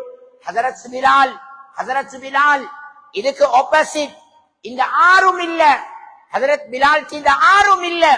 ஹஜரத் பிலால் ஒரு ஏழை, ஹஜரத் பிலாலுடைய வாப்பா ஒரு ஏழை. ஹஜரத் பிலாலுடைய வாப்பட பேர் மட்டும்தான் கிதாபுல சொல்லப்பட்டிருக்கிறது, பிலால் இப்னு ரபாஹா. ரபாஹாட வாப்பா யாருன்னு தெரியா? அந்த அளவுக்கு பிலால் பிரபலியம் இல்ல, ஹஜரத் பிலால்ட்ட வருமானம் இல்ல. அதனால தான் அபூ ஜஹீல், உத்பா, ஷைபா போன்றவர்கள்ட்ட அந்த பாலை வனத்துல போட்டு பிலாலுடைய பாராம் கல்லுல நெஞ்ச வச்சு நிலத்துல போட்டு சுடு மணலில் அமர்த்துவார்கள். ஹஜரத் பிலால்ட்ட பணம் இருந்தீந்தா அல்லது அக்கவுண்ட்ல காசு இல்ல, வருமானம் இருந்தீந்தா, உனக்கு எவ்வளவு வேணுமென்றாலும் எடுத்துக்கோ, என்ன உற்று வாப்பான்னு காசை கொடுத்துட்டு கலண்டு வந்திருப்பாங்க. ஹஜரத் அபூபக்கர் சித்திக் ரலியல்லாஹு அன்ஹு தன்னுடைய காசை கொடுத்து ஹஜரத் பிலால வாங்கும் வரைக்கும் ஹஜரத் பிலால் ஏழையாக அடிமையாக சுடு மணல்ல போட்டு சுடப்பட்டார். ஆனால் மேலானவர்களே, ஹஜரத் பிலாலுடைய உள்ளத்தில் இருந்தது அல்லாஹு அஹத், அல்லாஹு அஹத், அல்லாஹு அஹத். சுடு மணலில் சுடும் நேரமெல்லாம், வெயில் சுட சுட, கல்லு நெஞ்சில அமைச்ச மூச்சு புளக்காக மூச்சு திணறும் பொழுதெல்லாம் ஹஜரத் பிலால் சொன்னது அல்லாஹு அஹத், அல்லாஹு அஹத். அல்லாஹ் ஒருவன் என்னோடு இருக்கிறான், அல்லாஹ் ஒருவன் என்னோடு இருக்கிறான். அல்லாஹு அக்பர். சகோதரர்களே, பெரியார்களே, தாய்மார்களே, சில உலமாக்கள் சொல்றாங்க, இந்த வார்த்தை அல்லாஹ் எந்த அளவுக்கு சந்தோஷப்பட்டான் என்றாம், இந்த வார்த்தை அல்லாஹ்க்கு எந்த அளவு விருப்பம் என்றாம், நாளை கியாமத்தில் அல்லாஹ் பிலாலுக்கு பெரிய அந்தஸ்தை கொடுத்துட்டு, பெரிய சுவர்க்க மாளிகைகளை கொடுத்துட்டு அல்லாஹ் சொல்லுவானா, பிலால் அந்த சுடு மணல்ல போட்டு உங்களோட பாராம் கல்ல தூக்கி உங்களோட நெஞ்சில வெட்டும் பொழுது அல்லாஹு அல்லாஹு அஹத் சொன்னீங்களே பிலால், அந்த வார்த்தையை கேட்கறதுக்கு ஆசை ஆயிக்குது, அந்த சவுண்ட கேட்கறதுக்கு ஆசை ஆயிக்குது, அதை கொஞ்சம் சொல்ல மாட்டீங்களா? ஹஜரத் பிலால் கேட்பாங்களா, யா அல்லாஹ், இந்த இன்பங்களோட, இந்த சுவர்க்க இன்பங்களோட, இந்த மாட மாளிகைகளோட, இந்த உப்பரைகைகளோட, இந்த கண்ணால காணாத இந்த பெண்களோட, இந்த செல்வாக்கோட அந்த வார்த்தையை சொன்னா மதிப்பில்லை. யா அல்லாஹ், திரும்ப அப்படி ஒரு சந்தர்ப்பம் கிடைச்சா சத்தியமா திரும்பவும் அந்த வார்த்தையை தான் சொல்லுவேன்.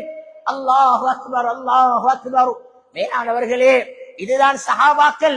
இந்த சஹாபாக்களுக்கு என்ன தேவை? இந்த சஹாபாக்கள் உள்ளம் இருக்கலையா? இந்த சஹாபாக்களுக்கு உலகத்துடைய ஆசைக்கு இல்லையா? இந்த சஹாபாக்களுக்கு மனைவியின் மீது முஹப்பத் இருக்கலையா? எல்லாம் இருந்துச்சு.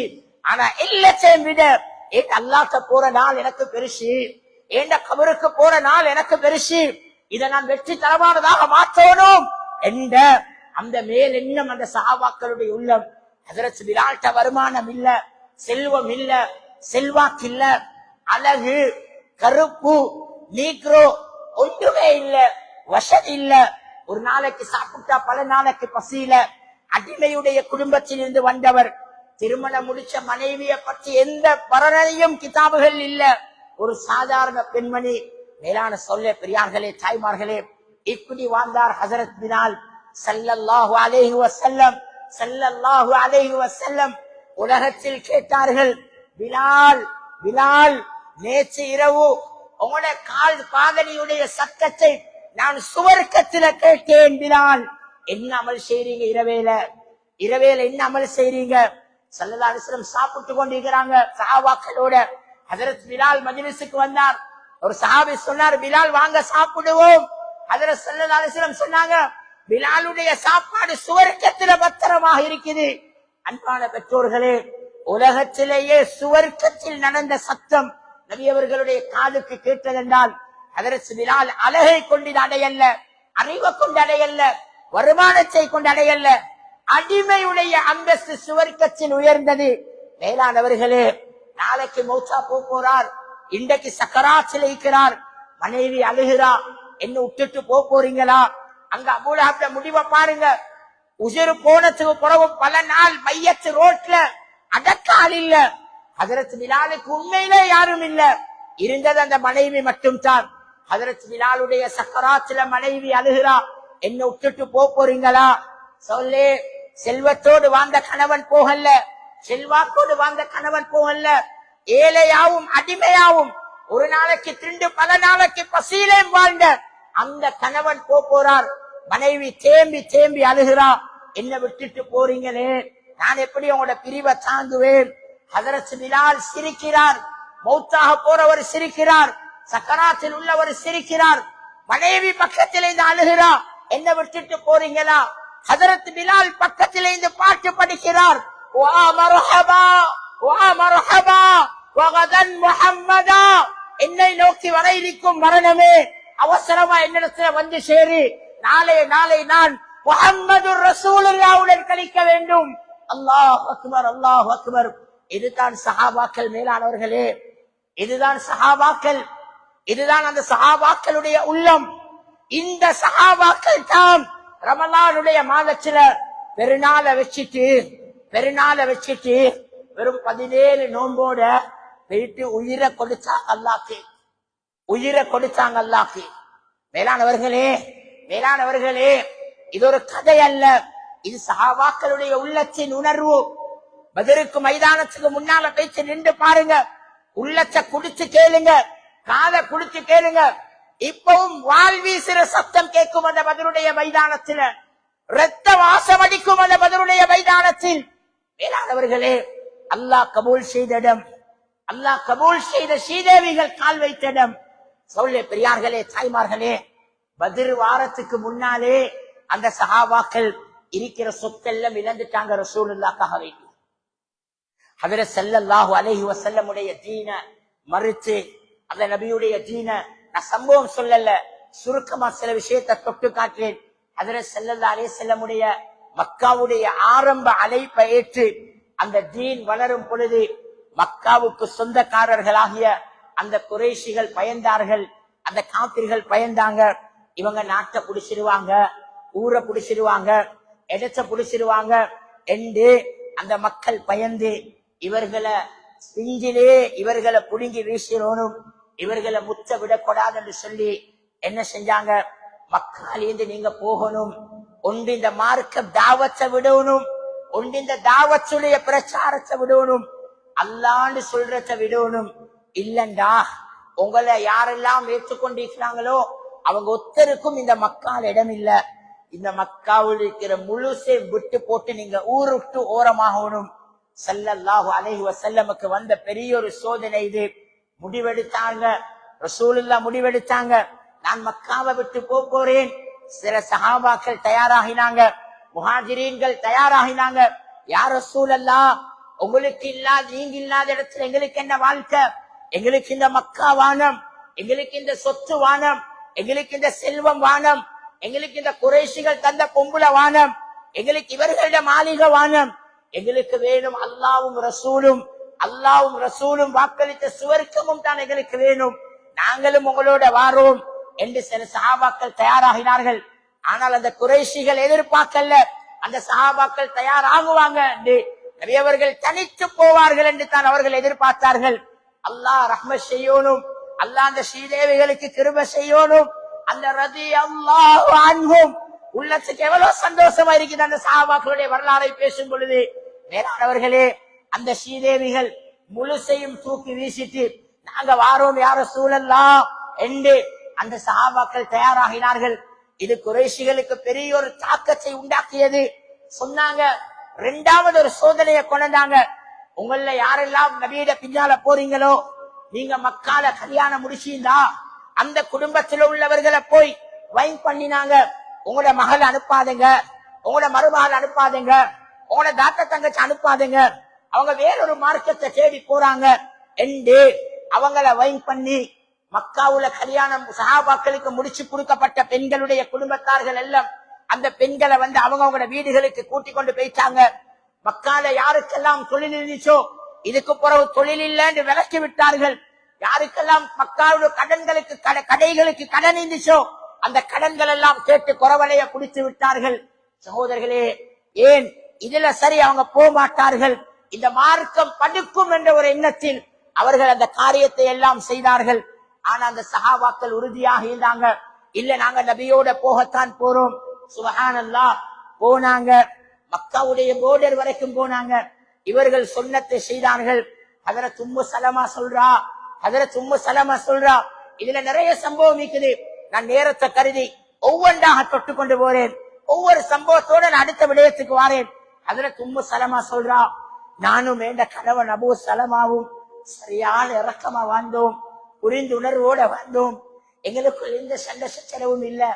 ஆனா இந்த தீன் தான் முதலாவது எங்களை பிரிசிச்சு, இந்த மார்க்கத்துக்காகத்தான் நாங்க முதலாவது பிரிஞ்சோம். என்ற கணவன் என்ன விட்டு பேச்சார்.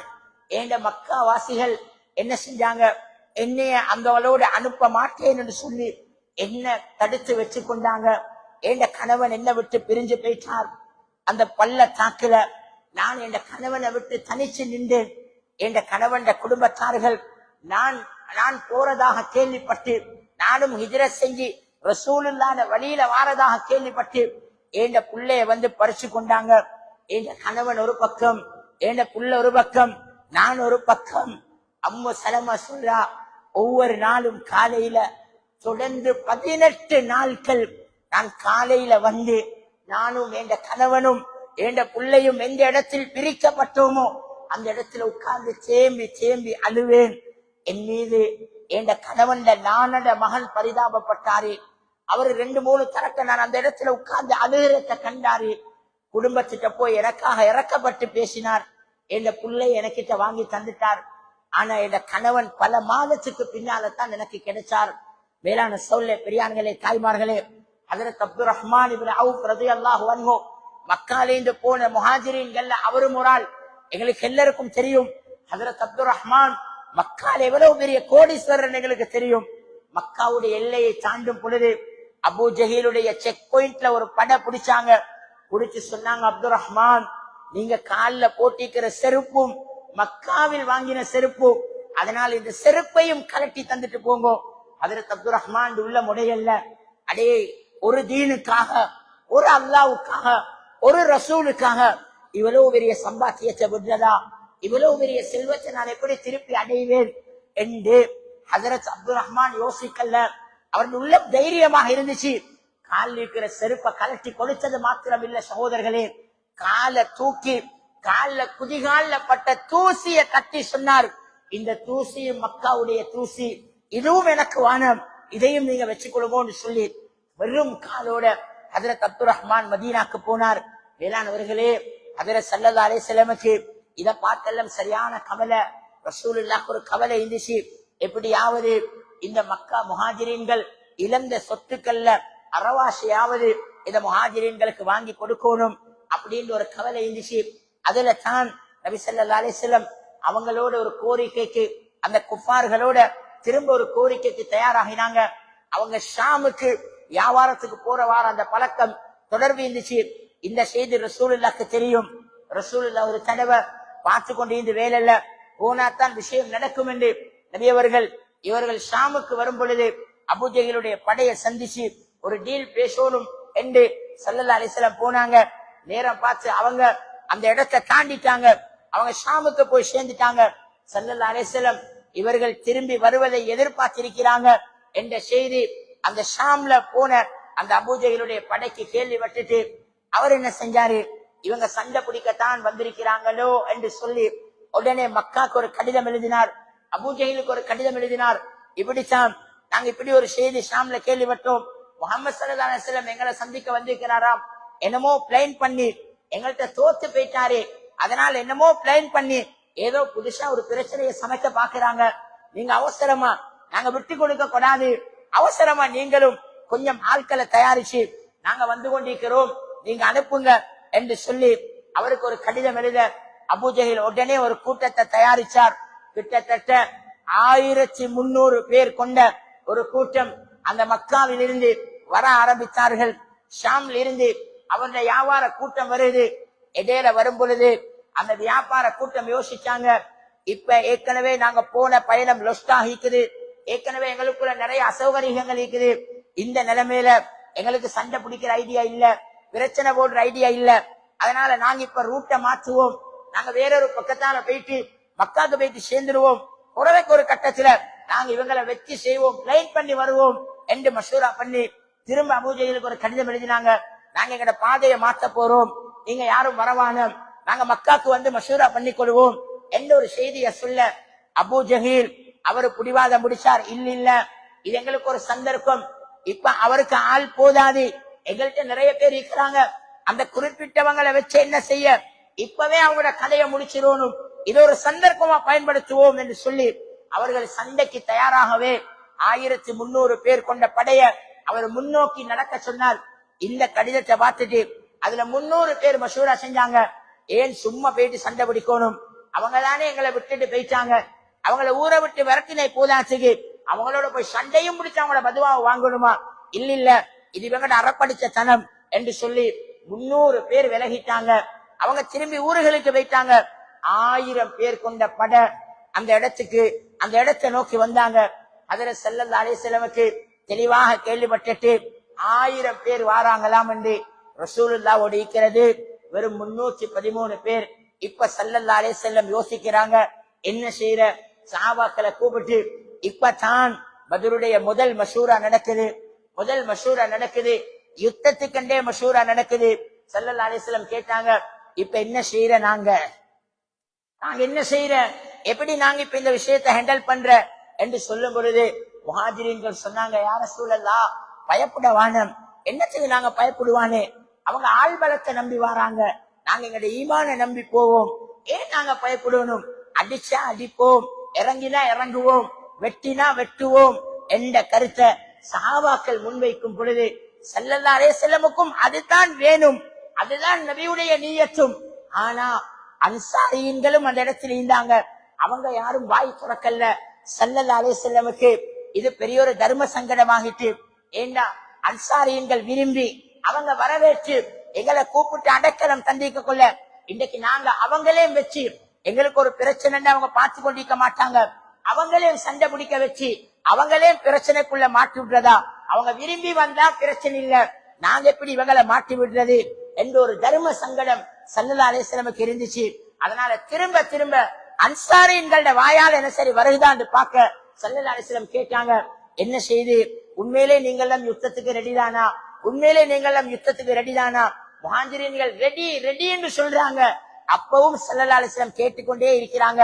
இதை கேட்டதோட ஹஜ்ரத் ஸஅத் இப்னு முஆத் அல்லாஹு அக்பர் 30 வருஷம் குஃப்ரில வாழ்ந்தார், 30 வருஷம் தீனுக்கு வெளியில வாழ்ந்தார், 30 வருஷம் இஸ்லாத்துக்கு வெளியில வாழ்ந்தார். இஸ்லாத்துக்கு வந்து 6 வருஷம் தான் வாழ்ந்தார். அதுலயும் 2-3 வருஷத்துக்குள்ள தான் இந்த பத்ர் நடக்குது. அந்த 3 வருஷத்துக்குள்ளால பதப்படுத்தப்பட்ட ஸஅத் இப்னு முஆத் எழுதினார், யா ரசூலல்லாஹ், யா ரசூலல்லாஹ், எனக்கு விஷயம் விளங்கிட்டு அன்சாரியின்களை பிரச்சனையில மாட்டிக்கூடாது என்றுதானே நீங்க திரும்ப திரும்ப நாங்க தயாராண்டு பார்க்கத்தானே நீங்க திரும்ப திரும்ப கேட்கிறீங்க. இதோ இங்க வந்திருக்கிற அன்சாரியின்கள் அத்தனை பேருடைய சார்பாகவும் நான் சொல்றேன், நாங்க அவ்வளவு பேரும் இந்த இடத்துல எங்கட உயிரையும் அல்லாஹ்வுக்கு கொடுக்கிறதுக்கு தயார். இதுல முழு அன்சாரியின்களுக்கு சார்பாக நான் சொல்றேன், நாங்க களத்தில் இறங்கத்தான் வந்திருக்கிறோம், யா ரசூலல்லாஹ், நீங்க தைரியமா அந்த படையை அனுப்பீங்க. ரசூலுல்லாஹ்க்கு இது பெரிய ஒரு தைரியத்தை கொடுத்துச்சு. ஹஜ்ரத் ஸஅத் பின் முஆதுடைய பேச்சு ஸல்லல்லாஹு அலைஹி வஸல்லமுக்கு பெரிய ஒரு தைரியத்தை கொடுத்துச்சு. ஸல்லல்லாஹு அலைஹி வஸல்லம் யுத்தத்துக்கு தயாராகினாங்க. இப்ப அல்லாஹ்வோட முதலாவது உதவி அங்க வந்துச்சு. இப்ப போகணும், ஈக்கணும், இடம் அமைக்கணும், தயாராகணும், ட்ரைனிங் கொடுக்கணும், நிறைய வேலை இருக்குது. இப்ப முதலாவது அல்லாஹ்வோட உதவி வந்துச்சு. அந்த இடத்துல மழை பெய்ய ஆரம்பிச்சிச்சு. அல்லாஹ் ஒரு மலை அனுப்பினான். அந்த மலையில அல்லாஹ் 2 விஷயத்தை அமைச்சான். பேஞ்சது மழைத்தான், அது மேகத்திலிருந்து தான் வந்துச்சு. அது உண்மையிலே மலைத்தான். ஆனா இந்த மலையில் அல்லாஹ் ரெண்டு விஷயத்த, மலைகளுக்கு சொந்தக்காரனாகிய ரப்பு ரெண்டு விஷயத்தை இந்த இடத்துல அமைச்சான். ஒன்றோ அந்த பெய்யக்கூடிய மலைய இந்த சஹாபாக்களுக்கு பனி துளியாக அல்லாஹ் மாற்றினான். அந்த வந்து கொண்டிருக்கிற அந்த 1000 பேருக்கும் அல்லாஹ் பெரிய ஒரு அடமலையாக மாற்றினான். அது பெரிய ஒரு ஷெகரு நிறைஞ்ச மலையாக மாற்றினான். அவங்களோட வாகனங்களை ஓடிக்கொள்ளலாம், ஸ்பீடா ஓடையலாம், அவங்களுக்கு அவசரமா வந்து சேரலாம். சஹாபாக்களுக்கு இது நடக்கிறதுக்கு கூலான ஒரு கிளைமேட்டை இந்த மலை உண்டாக்கிச்சு. சஹாபாக்கள் வேக வேகமா நடந்து அவங்க வாரத்துக்கு முன்னால சஹாபாக்கள் அந்த பத்ர் என்ற இடத்துக்கு போய் சேர்ந்தாங்க. சஹாபாக்கள் இப்ப கூடாரம் அமைச்சாங்க. ஸல்லல்லாஹு அலைஹி வஸல்லம் அந்த பத்ருடைய நடுவுல ஒரு கூடாரம், ஒரு இடம் ஒன்று காட்டி இந்த இடத்துல அமைப்போம் என்று சொன்னாங்க. அதுல சின்ன சின்ன சில கிணறுகள் இருந்துச்சு. இப்ப ஒரு சஹாபி கேட்டார், யா ரசூலல்லாஹ், இந்த இடத்துல இடம் அமைக்கிறது உங்களோட மஷூராவா இல்லண்டா அல்லாஹுடைய முடிவா? ஸல்லல்லாஹு அலைஹி வஸல்லம் சொன்னாங்க, இல்ல, அல்லாஹ் இதை பத்தி நம்ம ஒன்றுமே பேசல, எனக்கு படுகிறது இவ்விடத்துல அமைச்சா நல்ல வண்டி. அந்த சஹாபி கொஞ்சம் விஷயம் தெரிஞ்சவரு, மஷூரால கயிறு இருக்குது, பத்ருடைய வரலாறு மஷூரா செய்யணும் என்றதை எனக்கும் உங்களுக்கும் படிச்சு தருகிறேன். ஒவ்வொரு வீட்டுக்குள்ளே மஷூரா நடக்கணும் மேலானவர்களே, ஒவ்வொரு கணவன் மனைவிக்குள்ளே மஷூரா நடக்கணும், ஒவ்வொரு பிள்ளைகள்கிட்ட மஷூரா கேட்கணும். மகள் வேற மருமகள் வேறு இல்ல, அவவும் வீட்டு மெம்பர்ஸ், அவவும் வீட்டுடைய மஷூராவுக்கு ஹோலுக்கு வந்து உட்காரணும். இன்னைக்கு வீட்டுக்குள்ளேயே யாருக்கும் அவங்க தெரியாம, இவங்களுக்கு தெரியாம, நானோட குடும்பத்துக்கு தெரியாம தம்பிர குடும்பத்தை வச்சு, தம்பிர குடும்பத்துக்கு தெரியாம நானோட குடும்பத்தை வச்சு, தாத்தக்கு தெரியாம தங்கச்சி மஷூரா. இன்னைக்கு மஷூரா பிரிஞ்சிட்டு விளைவுகள் உண்டாக்கிட்டு மஷூராலே குடும்பத்தை பிரிச்சுட்டோம். அது வாழ்க்கையில எல்லா நிகழ்வுகளிலும் இன்றைக்கு குடும்பங்கள் பிரிஞ்சுதான் இருக்குது. அதனால எல்லாரும் உட்கார்ந்து மஷூரா செய்யறது குடும்பத்துடைய ஒற்றுமைக்கு முதல் ஆதாரம். அது குடும்ப ஒற்றுமையில கால வைக்கிற முதல் படி. குடும்பம் உட்கார்ந்து மஷூரா செய்யறது அது வேறொரு தலையங்கம், நேரம் இடம் கொடுக்காது. வேளாண் சொல்லு. இப்ப அந்த சஹாபி ஒரு மஷூரா சொல்லார், யா ரசூலல்லாஹ், யுத்தம் செஞ்சா கட்டாயம் தண்ணி தேவை. இப்ப இங்க நிறைய கிணறு இருக்குது, இவங்களுக்கு அடிக்கடி தண்ணி தாகம் வரும். ஏற்கனவே நாங்க கொஞ்சம், இவங்க நிறைய பேர் இருக்கிறாங்க, இவங்களுக்கு அடிக்கடி தண்ணி கிடைச்சா இவங்களுக்கு யுத்தம் செய்யறது லேசாயிக்கும். அதனால நாங்க என்ன செய்வோம், அங்க ஒரு இடத்தை காட்டி, பத்ருக்கு போன, அதாவது உம்ரா ஹஜ்ஜுக்கு போனவங்களுக்கு தெரியும், அந்த எல்லையை காட்டி சொன்னாங்க, ஒரு பெரிய கிணத்தை காட்டி இந்த இடத்துல நாங்க கூடாரம் அடிப்போம், மத்த சின்ன சின்ன கிணறுகள் எல்லாம் மூடிட்டுவோம். இப்ப அவங்களுக்கு தண்ணி இல்ல, அவங்களுக்கு தண்ணி தாகம் வரக்கொள்ள அவங்க கொஞ்சம் டயர்ட் ஆகுவாங்க. அவங்க யுத்தம் செஞ்சு கொண்டு இருக்கக்குள்ள அவங்களுக்கு தண்ணி தாகம் வரும், தண்ணி தாகம் வரக்கொள்ள கொஞ்சம் டயர்ட் ஆகுவாங்க, தண்ணி தேடி போவாங்க.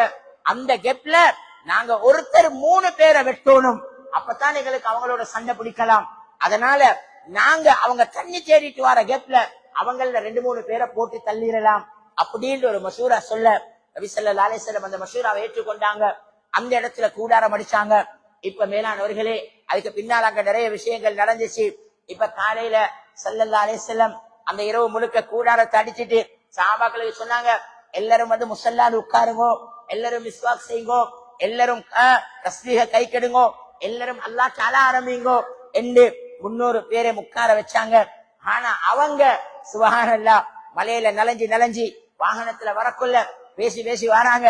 திரும்பவும் ஒரு சான்ஸ் ஒன்று கிடைச்சிது, திரும்பவும் கொஞ்சம் மோதி விளையாடுற, ஓடி விளையாடுற விளையாட்டு விளையாட போறோம்.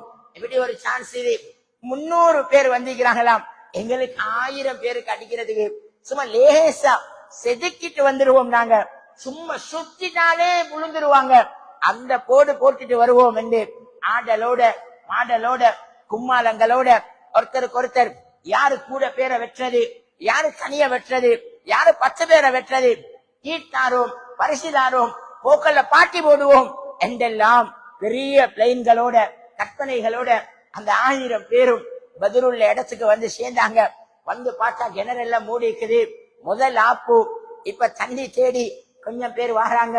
விடிஞ்சிட்டு ஹஜ்ரத் ஸல்லல்லாஹு அலைஹி வஸல்லம் இஞ்சி இவங்க ஆடல் பாடலோட இரவ கழிக்கிறாங்க. ஸல்லல்லாஹு அலைஹி வஸல்லம் முஸல்லால உட்கார்ந்து அழுகிறாங்க, யா அல்லாஹ், யா அல்லாஹ், தைரியப்பட்டு இறங்கிட்டேன், உன்னை நம்பி இறங்கிட்டேன், யா அல்லாஹ், எங்கட ஆட்கள் கொஞ்சம், நீ மட்டும் தான் நீக்கிறாய், வாரவர்கள் பலசாலிகள், யா அல்லாஹ், லேசா வெட்டி செதுக்கிட்டு போயிட்டான் வளண்டா, யா அல்லாஹ், இவங்க கொஞ்சம் பேர்ச்சான் எனக்கு நீக்கிறாங்க, யா அல்லாஹ், என்ன தீனுக்கு இந்த கொஞ்சம் பேர்ச்சான் எனக்கு ஒத்துழைப்பாளர்கள், யா அல்லாஹ், என்ன நம்பி வந்தவங்க, உயிருக்கு பயப்படாம வந்த ஸ்ரீதேவிகள், ஏல இவங்களெல்லாம் மௌத்தாக்கிட்டு ஏண்டா என்ற தீன வழக்க உத்தரவில்லை அல்லாஹ். அதனால இந்த இடத்துல எனக்கு உண்ட உதவி தேவை, உண்ட இறக்கம் தேவை, என்ன மன்னிச்சிரு, என்ற பலகீனத்தை போக்கிரு, என்ற சஹாபாக்களுக்கு தைரியத்தை கொடு என்று ஹஜ்ரத் ஸல்லல்லாஹு அலைஹி வஸல்லம் அழுதாங்க. இந்த அளவுக்கு அழுதாங்கண்டா காலையில விடிஞ்சிட்டு இப்ப தண்ணி எடுக்க வராங்க. தண்ணி எடுக்க இந்த கிணத்தை தேடி வராங்க இவங்கட கூடாரத்துக்கு. சஹாபாக்கள் அவங்களோட கலச காட்ட போனாங்க. இல்ல உங்களுக்கு இந்த தண்ணி தரமாட்டோம். ஸல்லல்லாஹு அலைஹி வஸல்லம் சொன்னாங்க, இல்ல கொடுங்கப்பா, எடுத்துக்கொண்டு போகட்டும்.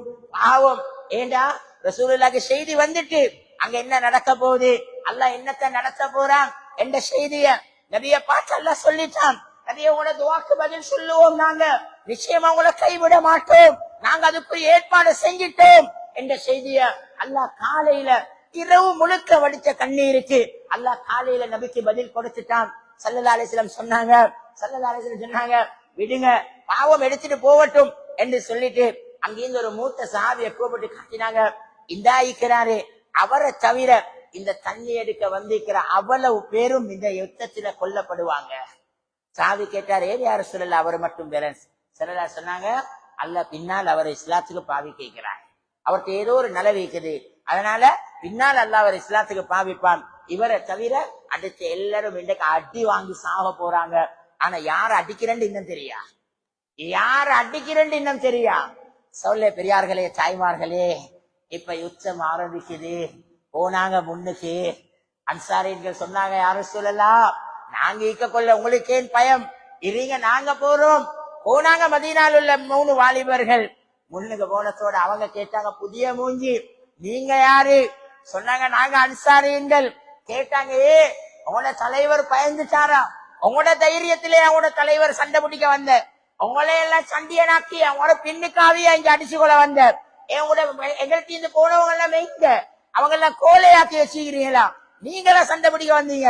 எங்களுக்கு வேணும் எங்கட ஆட்கள் தான், எங்கள்கிட்ட இருந்து போனவங்க தான் எங்களுக்கு வேணும், நீங்க பின்னுக்காக அவங்கள அனுப்புங்க என்று சொன்னதோட ஸல்லல்லாஹு அலைஹி வஸல்லம் தெரியுமே யாரு போனாலும் யாரு வரப்போறண்டு. ஸல்லல்லாஹு அலைஹி வஸல்லம் கூப்பிட்டாங்க அன்சாரிகளை, வாங்க கொஞ்சம் பின்னுக்காகுங்க.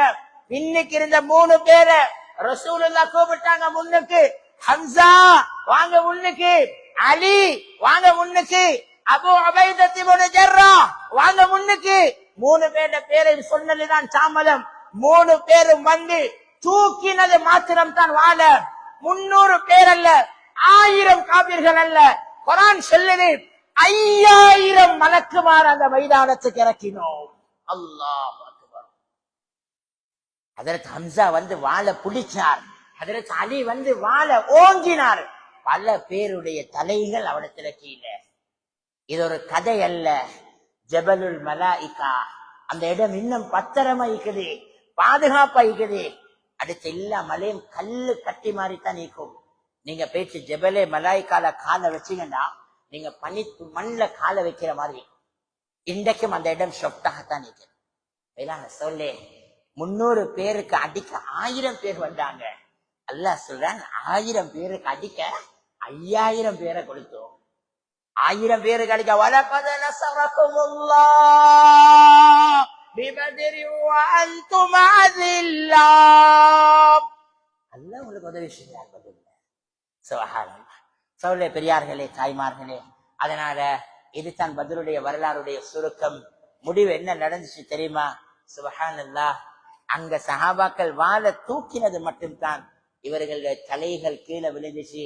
அது அவர்களுக்கு ஏற்பட்ட பெரும் பெரும் நஷ்டம்.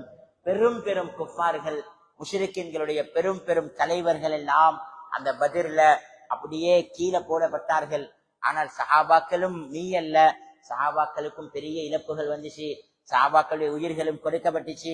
நீங்க பத்ர்ல போயிட்டு பாத்தீங்கன்னா 14 பேருடைய 14 வாலிபர்கள் உடைய, அதாவது 14 பேருடைய பேர் அந்த பத்ருடைய வாசல் எழுதப்பட்டிருக்கும். இதுல 6 பேர் வாலிபர்கள். இதுல 6 பேர் வாலிபர்கள். இந்த 14 பேரும் தான் இஸ்லாத்துக்காக முதலாவது உயிரை கொடுத்த ஸ்ரீதேவி. இந்த 14 பேரும் தான் முதலாவது களத்தில் இறங்கினவர், முதலாவது ஷஹீதுகள் இஸ்லாத்துல. இந்த 14 பேர் பேரும் அந்த பத்ரில அவங்களோட பேரோட ஓர்டர் படி போட்டிக்கிறேன். ஸைத் இப்னு ஹாரிஸ், உமைர் இப்னு வஹப், உமைர் இப்னு ஹாரிஸ், ஸைத் இப்னு ஹைஸமா, சாத் பின் ஹைஸமா, இப்படி கிட்டத்தட்ட 14 பேருடைய பேர் அந்த இடத்துல போடப்பட்டிருக்குது. நீங்க போனா வாசிச்சு பார்க்கலாம். சொல்ல பெரியார்களே, தாய்மார்களே, இந்த 14 பேரும் வாழ 6 பேர் வாலிபர்கள். இதுல நீங்க 4வது பாருங்க. இன்ஷா அல்லாஹ் நீங்க அந்த அந்த பத்ருடைய இடத்துக்கு போனா நீங்க பாருங்க, 4வது அல்லது 6வது என்று நினைக்கிறேன். நீங்க பாருங்க, அதுல ஒரு சஹாபியோட பேர் போடப்பட்டிருக்கும். அவரு தான் சாத் பின் ஹைஸமா. அவரு மௌத்தாகும் பொழுது பத்ருல அவருக்கு 16 வயசு. அவர் பத்ருல உயிரை கொடுக்கும் பொழுது அவருக்கு 16 வயசு. இன்றைக்கு வெக்கம், எங்கட 16 வயசு மகன் ஹார்ட்வேர்ல வேலை, இரும்பு தூக்குறாரு என்று நாங்க நோன்பு பிடிக்க எதிர்பார்க்கிறோம். கேவலம் மேலான சொல்ல பெரியார்களே, தாய்மார்கள். 16 வயசு மகன் உடவ கடையில வேலையாம், நின்றான் நிப்பிடத்துல வேலை செய்யணுமாம். அதனால உண்மை பாவம் பார்த்து நோன்பு பிடிக்க எதிர்பார்க்கிறல்ல, சுப தொழுறதுக்கு எதிர்பார்க்கிறல்ல. சொல்ல எவ்வளவு கேவலம், எவ்வளவு வெக்கம். அந்த 16 வயசுக்குள்ள போயிட்டு உயிரை கொடுத்துச்சு. இன்றைக்கு நானும் நீங்களும் ஜுப்பாவோட, தொப்பியோட, அபாயாவோட, இஸ்காஃபோட, ஃபுல் ஃபேஸோட, அல்லாஹ் அக்பர். 16 வயசு பிள்ளைகளுடைய தியாகம். அதுவும் சும்மா கொடுக்கல, சுவர்க்கம் போறதுக்கு போட்டி போட்டு கொடுத்தார். எங்களுக்கு நாங்க கேள்விப்பட்டிருக்கிறோமே, உஹதுல ஹஜ்ரத் அப்துல்லா பின் ஜாபிர் ரலியல்லாஹு அன்ஹு வாப்பாவும் மகனும் போட்டி போட்டு, வாப்பா சொல்றாரு, மகன் நான் வயசாலி, எனக்கு விட்டுட்டா. மகன் சொல்றாரு, அல்லாஹ்வுடைய பாதையில போயிட்டு உயிரை கொடுத்தா சுவர்க்கம் கூலி, அதனால விட்டு தர மாட்டேன். கடைசியில கடிதம் எழுதி துண்டு போட்டு அது வாப்பட பேர்ல வருகிறது. வாப்பா போனார் என்ற வரலாறு தான் நாங்க நிறைய பேர் கேள்விப்பட்டிருக்கிறோம். இதே மாதிரி சம்பவம் முதலாவது நடந்தது பத்ர்ல தான். வாப்பா ஹைஸமா தான் தயாராகி வந்தார் யுத்தத்துக்கு. ஆனா மான் சாத் சொன்னார், இல்ல நான் தான் போறேன். 2 பேருக்கும் இடையில போட்டி, வாக்குவாதம் வந்து துண்டு போட்டு அது மகன் சாதுக்கு வந்துச்சு. மகன் போய் பத்ர்ல சுவர்க்கம் போனார். வாப்பா ஹைஸமாக்கு ரோஷம் வந்துச்சு. நான் வாப்பா வயசாலி அயாத்தோடு இருக்க கொள்ள, ஏண்ட மகன் 16 வயசு வாலிபர், எனக்கும் அந்த சுவர்க்கம் போறதா? வாப்பா ஹைஸமா உஹதுல சுவர்க்கம் போயிட்டார். சொல்ல பெரியார்களே, தாய்மார்களே, இப்படி ஒரு போட்டி வரணும் எங்களுக்குள்ள, இப்படி ஒரு கவலை வரணும் எங்களுக்குள்ள. இந்த 30 நாளும் தராவி நின்று தொலைலாவா எங்களுக்கு? இவ்வளோ பெரிய வரலாறுகளை படைச்சிட்டு அந்த சஹாபாக்கள் எல்லாம் போயிட்டாங்க. அதனால மேலான சொல்ல, நாங்க எங்களை அர்ப்பணிக்கோணும். அல்லாஹ் எங்களுக்கு தந்த காலம் ஒன்றுமே எங்கள் இல்லை. ஒரே ஒரு விஷயத்தை மட்டும் ஞாபகப்படுத்தி நான் பயான முடிக்கிறேன். அல்லாமா ராஜி ரஹ்மத்துல்லாஹி அலைஹி ஆப்கானிஸ்தான்ல நடந்த ஒரு ஆச்சரியமான ஒரு சம்பவம் என்று சொல்றார். ஆப்கானிஸ்தான்ல ஒரு அரசன் இருந்தார், முகமது பின் அஸ்லம் சொல்லி. அவருக்கு ஒரு அடிமை இருந்தார். அந்த அடிமையுடைய பேர் அயாஸ். அவர் ஒரு அடிமை குடும்பத்திலிருந்து வந்தவர். அவரு அரசருடைய வேலைக்காரராக வந்தவர். அரசன் நிறைய பழைய ஆட்கள் இருக்கிறாங்க. இவரை நீண்ட காலத்துக்கு பின்னால வந்தவர். ஆனா அவருடைய வேலை, அவருடைய ஹிதுமத், அவருடைய இத்தாத், அவரு கட்டுப்படுற தன்மை, அவரு அரச சபையில அரசன் பேசும் பொழுது அவரு அந்த பேச்சுல காது கொடுக்கிற விஷயம், ஒன்று சொன்னா அத உன்னதமாக கவனிக்கிற விஷயம், இதெல்லாம் அரசன் கவனிச்சார். கவனிச்சுட்டு அரசன் ஆரம்பத்துல எதுக்கு எடுத்தாரோ அதுலேருந்து கொஞ்சம் கொஞ்சம் கொஞ்சமா அவருடைய இஷ்டப்ப கூட்டினார். உதாரணத்துக்கு ஆரம்பத்துல அரச மாளிகையை கூட்டுறதுக்கு எடுத்தாருண்டா, பிறகு அரச மாளிகையை துடைக்க கொடுத்தார். ஆரம்பத்துல அரச மாளிகையை துடைக்க கொடுத்தாருண்டா, அதுக்கு பிறகு அரசண்ட பகுதியை துப்புரவாக்க கொடுத்தார்.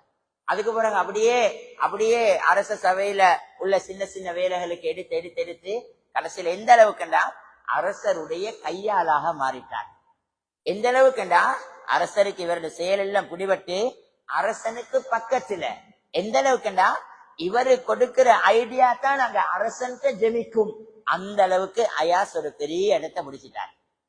இது அந்த மக்களுக்குள்ள எந்த அளவுக்கு பாதிப்பை உண்டாக்கிட்டு ஜெலசிக்கு தானே. புதுசா வந்தா அந்த சொல்லுவாங்களே, ஊருக்கு யாரு சரி ஒரு புதிய நாய் ஒன்று வந்தா ஊர்ல இருக்கிற பழைய நாயெல்லாம் கொலசி அந்த நாயை விரட்டலாம். யார் சரி புதிய நாய் ஒன்று ஊருக்கு தலை போட்டா, அது மாதிரி அந்த குணம் எல்லார்ட்டையும் வீக்குது, அந்த ஜெலஸ் எல்லார்ட்டையும் வீக்குது. இத போல அரசண்ட மனைவிக்கும் ஜெலஸ் வந்துச்சு. ஏண்டா சில கட்டங்கள்ல அரசண்ட மனைவி சொல்லி கேட்காத பேச்ச அயாஸ் வந்து சொன்னா அரசன் கேட்குவார். அந்த அளவுக்கு அரசன் உள்ளத்துல இடம் பிடிச்சுக்கிறார். இது அவரோட மனைவிக்கு குடிக்கும். மக்கள் எல்லாம் என்ன செஞ்சாங்க, பழைய ஆட்கள் போயிட்டு அரசண்ட மனைவிட்ட கம்ப்ளைண்ட் பண்ணினாங்க. அப்படித்தானே, பொம்பளையை தானே பிடிக்கிற, பொஸ் இல்லாட்டி மெடத்துக்கிட்ட தான் போற தலையை கழுவ, மெடத்தை வச்சு என்ன சரி வாங்கிக்கொள்ள. அதே மாதிரி பொஸ் கிட்ட பேசுறதுக்கு மெடத்துக்கிட்ட போனாங்க. மெடத்துக்கிட்ட போயிட்டு கம்ப்ளைண்ட் பண்ணினாங்க, பாருங்களே வீட்டுக்கு வேலைக்காரனா மாபல் துடைக்க வந்தவன் இப்ப அரசருக்கு பக்கத்துல போயிட்டு இருக்கிறான், இது என்ன நடக்குது, நீங்க பாக்குற இல்லையா, நீங்க கேட்கிற இல்லையா. ஒரு நாள் அரசன் மனைவி நேரடியா அரசனை கூப்பிட்டு இந்த விஷயத்த பேசினா, என்னப்பா இது, இது சரியா, நியாயம் தானே என்று அவ பேசுறத போல யாரையும் காட்டி கொடுக்காம பேசினா. இப்ப அரசனுக்கு விளங்கிட்டு இங்க என்னமோ விஷயம் இருக்குது, என்னமோ பிரச்சனை உள் கேம் வீட்டு கொண்டிருக்குது. அரசன் செஞ்சாரு, அந்த நேரம் அதை கணக்கெடுக்கல. கொஞ்ச நாளைக்கு பின்னால் என்ன செஞ்சாரு, அரசன் ஒரு அரசு சபையில ஒரு மீட்டிங் ஒன்று வச்சார். அதுல பழையவங்க புதியவங்க அரசன் மனைவி இதுக்கு முன்னால வேலை செஞ்சவங்க எல்லாரையும் அரசன் அந்த இடத்துக்கு அழைப்பிச்சார். அழைப்பிச்சுட்டு இப்ப எல்லாரும் உட்கார்ந்துக்கிறாங்க. அரசன் என்ன செஞ்சாரு, தண்ட கையால் ஆகிய அயாச கூப்பிட்டு சொன்னார், அயாஸ் என் ரூம்ல கபட்ல இத்தனாவது லாட்சியில இவ்வளவு பொறுமதியான ஒரு கல்லுண்டு இருக்குது, அந்த கல்லை கொஞ்சம் கொண்டு வான்னு சொன்னார். போனாரு அயாஸ், அந்த கபட்டை திறந்தாரு. எல்லாருக்கும் முன்னால் ஒரு பெரிய பனிங்கி கல்லு, பல கோடி பொறுமதியான ஒரு மாணிக்கம். அந்த மாணிக்கத்தை கொண்டு அரசன் கையில கொடுத்தார். கொடுத்ததோட அரசர் என்ன செஞ்சாரு, பழைய ஆட்கள்ல இருந்து ஆக முத யார் அரச மஜ்லிஸுக்கு வேலைக்கு வந்தாரோ அவர்ல இருந்து கூப்பிட ஆரம்பிச்சார். ஒவ்வொருத்தர டாப் கூப்பிடுறத போல கூப்பிட்டு அவங்களோட கையில இந்த கல்லை கொடுத்தாரு. இந்த கல்லை கீழே போடு சொன்னார், இந்த கல்லை கீழே போடு. அவரு கேட்டாரு, அரசரே உங்களுக்கு அறிவிக்குதா, உங்களுக்கு புத்தி இருக்குதா, இது மாணிக்க கல்லு, நீங்க எங்களை செக் பண்றீங்களா, இப்ப கீழே போடுன்னு சொல்லுவீங்க, போட்டதுக்கு பிறகு உனக்கு மூளை இருக்குதா, அரச மாளிகை இருக்கிறதுக்கு நீ தகுதியா என்று எங்களெல்லாம் விரட்டி போட்டு அயாச வச்சு கொள்வீங்க, அதுதானே உங்களோட கேம். போட மறுத்துட்டார். திருப்ப வந்தார், 2வது 3வது 10வது 15வது 20வது இப்படி நிறைய பேர் வந்தாங்க. எல்லாரும் இதே கருத்தை தான் சொன்னாங்க. எல்லாருக்கும் விளங்கிட்டு, நாங்க கீழே போட்டா அரச மாளிகையில கோடிக்கணக்கான கல்ல உடைச்சிட்டீங்களே, இதே நான் அயாஸ்ட சொல்லி இருந்தா அவர் செஞ்சிருக்க மாட்டார் என்று அவர் அரசர் உயர்த்தி காட்ட போறார், அப்படி என்ற ஒரு எண்ணம் மக்கள் உள்ளத்துல வந்துட்டு, அதனால அவ்வளவு பேரும் மறுத்துட்டார். கடைசியா மனைவியை கூப்பிட்டார், சொந்த மனைவியை கூப்பிட்டு கையில கொடுத்தார், இதை உடை. அவ கேட்டா, உங்களுக்கு கொஞ்சம் சோம் இல்லையா, நேச்சராவும் நல்லா தானே தூங்கினீங்க, இந்த இவ்வளவு பெரிய பளிங்கி கல்ல உடைக்க சொல்றீங்களா, உங்களுக்கு என்ன நடந்துச்சு, கொண்டு போயிட்டு இந்த இடத்துல வைங்க, சில நேரம் நீங்க குடிச்சது இன்னும் போதை தெரிஞ்சிக்காது அப்படின்னுட்டா. அரசன் சொன்னாரு, நான் போதையிலேயும் இல்ல ஒன்றிலேயும் இல்ல. சரி, உங்களுக்கு ஒருத்தருக்கும் உடைக்கலா தானே. அயாச கூப்பிட்டார், கல்ல கையில கொடுத்தார். கேட்டார், இது என்ன அரசரே, நீங்க எடுத்துக்கொண்டு வர சொன்ன மாணிக்க கல்லு, ஒடை என்றாரு. சொல்லி அரசர் வாய மூடல்ல, அயாஸ் கீழே போட்டார். கல்லு துண்டு தூளாக நொறுங்கிட்டு, அவ்வளவு கல்லும் பளிங்கு கல்லும் உடைஞ்சிட்டு. இப்ப மக்கள் எல்லாம் யோசிச்சாங்க, ஓஹோ இன்றைக்கு இவருக்கு டிக்கெட் தான், இவ்வளவு பெரிய கல்ல உடைச்சிட்டார். இப்ப விளங்கும், இவ்வளவு காலம் எனக்கு பக்கத்துல இவ்வளவு பெரிய ஒரு முட்டாள ஒரு மோடனையா நான் பக்கத்துல வச்சு கொண்டு இருக்கிறேன் என்று அரசன் யோசிக்க போறார் என்று மக்கள் முடிவெடுத்தாங்க. இப்ப அரசர் திரும்ப எல்லாரையும் கூப்பிட்டார். எல்லாரையும் கூப்பிட்டு கேட்டார், ஏன் நீங்க உடைக்கல்ல? எல்லாரும் சொன்னாங்க, இந்த காரணத்தை தான். நாங்க எப்படி உடைக்கிறது, உடைச்ச பிறகு ஏன் உடைச்சீங்கன்னு கேட்பீங்க. அயாஸ கேட்டாரு, அயாஸ் இவங்க சொல்ற எல்லாம் சரிதானே, இவ்வளவு பொறுமதியான மாணிக்க கல்லு, இதை எடுத்த இடம் உனக்கு தெரியாதா? அரசு மருத்துவங்க சொன்னாங்க, இவனுக்கு மூளை இல்ல, உடைச்சிட்டான், இவன் முட்டாள், எங்களுக்கு இதுல பொறுமதி தெரியும், நாங்க உடைக்கல்ல. அயாஸ்க கேட்டாரு, அயாஸ் இது உனக்கு பொறுமதி தெரியாதா, ஏன் உடைச்சாய்? அரச மாளிகையில செய்யற வேலையா இது, இவ்வளவு பெரிய கல்ல உடைச்சிட்டியே, இதால எனக்கு எத்தனை கோடி நஷ்டம் தெரியுமா அப்படின்னு அரசன் கேட்க, அயாஸ் ஒரு ஆச்சரியமான பதில சொன்னார், அரசரே எல்லாரும் எனக்கும் தெரியும், கல் இருந்த இடம் தெரியும், நீங்க எனக்கிட்ட தான் கல்ல எடுத்துக்கொண்டு வர சொன்னீங்க, கல்ல கொணன் தந்ததும் நான் தான், அது வைக்கப்பட்டிருந்தது சும்மா கதவு கடமானம் வச்ச கல் அல்லது, இந்த உங்களோட ரூம் கதவுக்கு முட்டு கொடுத்த கல்லு, காத்து வந்து அடிப்படாமிக்க கொடுத்த கல் அல்லது, அது மாணிக்க கல்லு, அது கபட்ல இது எவ்வளவு தூரத்துல இருந்து கொண்டேன்னு எனக்கு தெரியும். ஆனா எல்லாரும் கல்லுடைய பொறுமதியை பார்த்தாங்க, நான் உங்களோட சொல்லுடைய பொறுமதியை பார்த்தேன் என்றார். எல்லாரும் உங்களோட மனைவி உட்பட எல்லாரும் என்னத்தை பார்த்தாங்க, கல்லுடைய பொறுமதியை பார்த்தாங்க. ஆனா எனக்கு கல்லுடைய பொறுமதி தேவையில்ல, கல்ல உடைக்க சொன்ன உங்களோட வார்த்தை தான் எனக்கு முக்கியம். கல்லு உடைஞ்சா உங்கள்ட்ட வசதிக்கு இத மாதிரி நாளைக்கு இன்னொரு கல்ல கொண்டுடுவீங்க, ஆனா உங்களோட வார்த்தைய மறுக்கிறத என் உள்ளம் இடம் கொடுக்கல, அதனாலதான் உடைச்சேன் என்றார். அரசன் சொன்னாரு, இதாலதான் நான் அயாச எனக்கு பக்கத்துல வச்சுக்கிறேன், கல்ல பார்க்கல என்று சொல்ல பார்த்தார். அல்லாமா ராஜி ரஹ்மத்துல்லாஹி அலைஹி இந்த சப்ஜெக்ட சொல்லிட்டு ஆச்சரியமான 3 வார்த்தையை சொல்றார். எனக்கும் உங்களுக்கும் விளங்குறதுக்கு 3 வார்த்தையை சொல்றார். முதலாவது சொல்றாரு, அரசன் உடைக்க சொல்லி கொடுத்தது அரசனுடைய கல்லு. அரசன் உடைக்க சொல்லி கொடுத்த யாண்ட கல்லு? அவருடைய கல்லு. இன்னொருத்தருடைய கல்ல வாங்கி கொடுக்கல உடைக்க சொல்லி, மனைவிக்கு சீதனம் கொடுத்த கல்ல சொல் கொடுக்கல உடைக்க சொல்லி, அரசன் கொடுத்தது அரசன் கல்ல. அல்லாஹ் அவன் தந்த காலத்தை அவனுக்கு கேட்கிறான். இன்னல்லாஹ அஷ்தரா மினல் முஃமினீன பிஅம்வாலிஹிம் வஅன்ஃபுஸிஹிம் பிஅன்ன லஹுமுல் ஜன்னாத். முஃமின்ட உடலை பொருளை உயிரை நாங்க சுவர்க்கத்துக்கு கிரயமாக விலை பேசி வித்துட்டோம், வாங்கிட்டோம். அல்லாஹ் மேலான சொல்லி, அல்லாஹ் எங்கட நேரத்தையும் காலத்தையும் பொருளையும் உயிரையும் உடலையும் சுவர்க்கத்துக்கு விலை பேசிட்டான். ஆனா நானும் நீங்களும் இன்னும் காணிக்கும் பூமிக்கும் கூலி வீட்டுக்கு சிவிலிங் அடிக்க வாகனத்தை செய்ய கிரேட் காரண்டையும் இன்னும் நானும் நீங்களும் விலை பேசி கொண்டிருக்கிறோம். ஒரு வீடு 2 வீடாக்க, ஒரு காணிய 2 காணியாக்க, பக்கத்துக்கார கடைக்காரன் எப்ப மண்டைய போடுவார், அவர் எப்ப ஹாஸ்பிட்டல்ல நிப்பாட்டிக்கிறாங்க, அவர் வருவாரா இல்லாட்டி கபருக்கு போவாரான்னு நிறைய பேர் எதிர்பார்த்து கொண்டிருக்கிறாங்க. பிள்ளைகளுக்கு காசை கொடுத்து ஜகாத்துல பேலன்ஸ் பண்ணின காசு இருக்குது பத்திரமா, ஹஜ்ஜி செய்ய வேண்டிய காசு உம்ரா செஞ்சுட்டு வந்து வச்ச காசு பத்திரமா இருக்குது, அதெல்லாம் பேலன்ஸ் பண்ணி பக்கத்து கடைய பிள்ளைங்களுக்கு காசை காட்டி வாங்கி அந்த கடையை உடைச்சு ஏண்ட கடையில ஸ்டோர் ஆக்குறதுக்கு இன்னைக்கு நிறைய பேர் பார்த்து கொண்டிருக்கிறாங்க பஜார்கள்ல. வேளாண் சொல்லே, அல்லாஹ் விலை பேசிட்டான், நாங்க அல்லாஹ்க்கு விக்கிறதுக்கு தயார் இல்லை. அடுத்த எல்லாத்துக்கும் விக்கிறதுக்கு தயார். எங்கட வீட்டை யாருக்கோ விற்க தயார், எங்கட வாகனத்தை கொஞ்ச நாளைக்கு பிச்சுட்டு பாவிச்சுட்டு யாருக்கோ விற்க தயார்.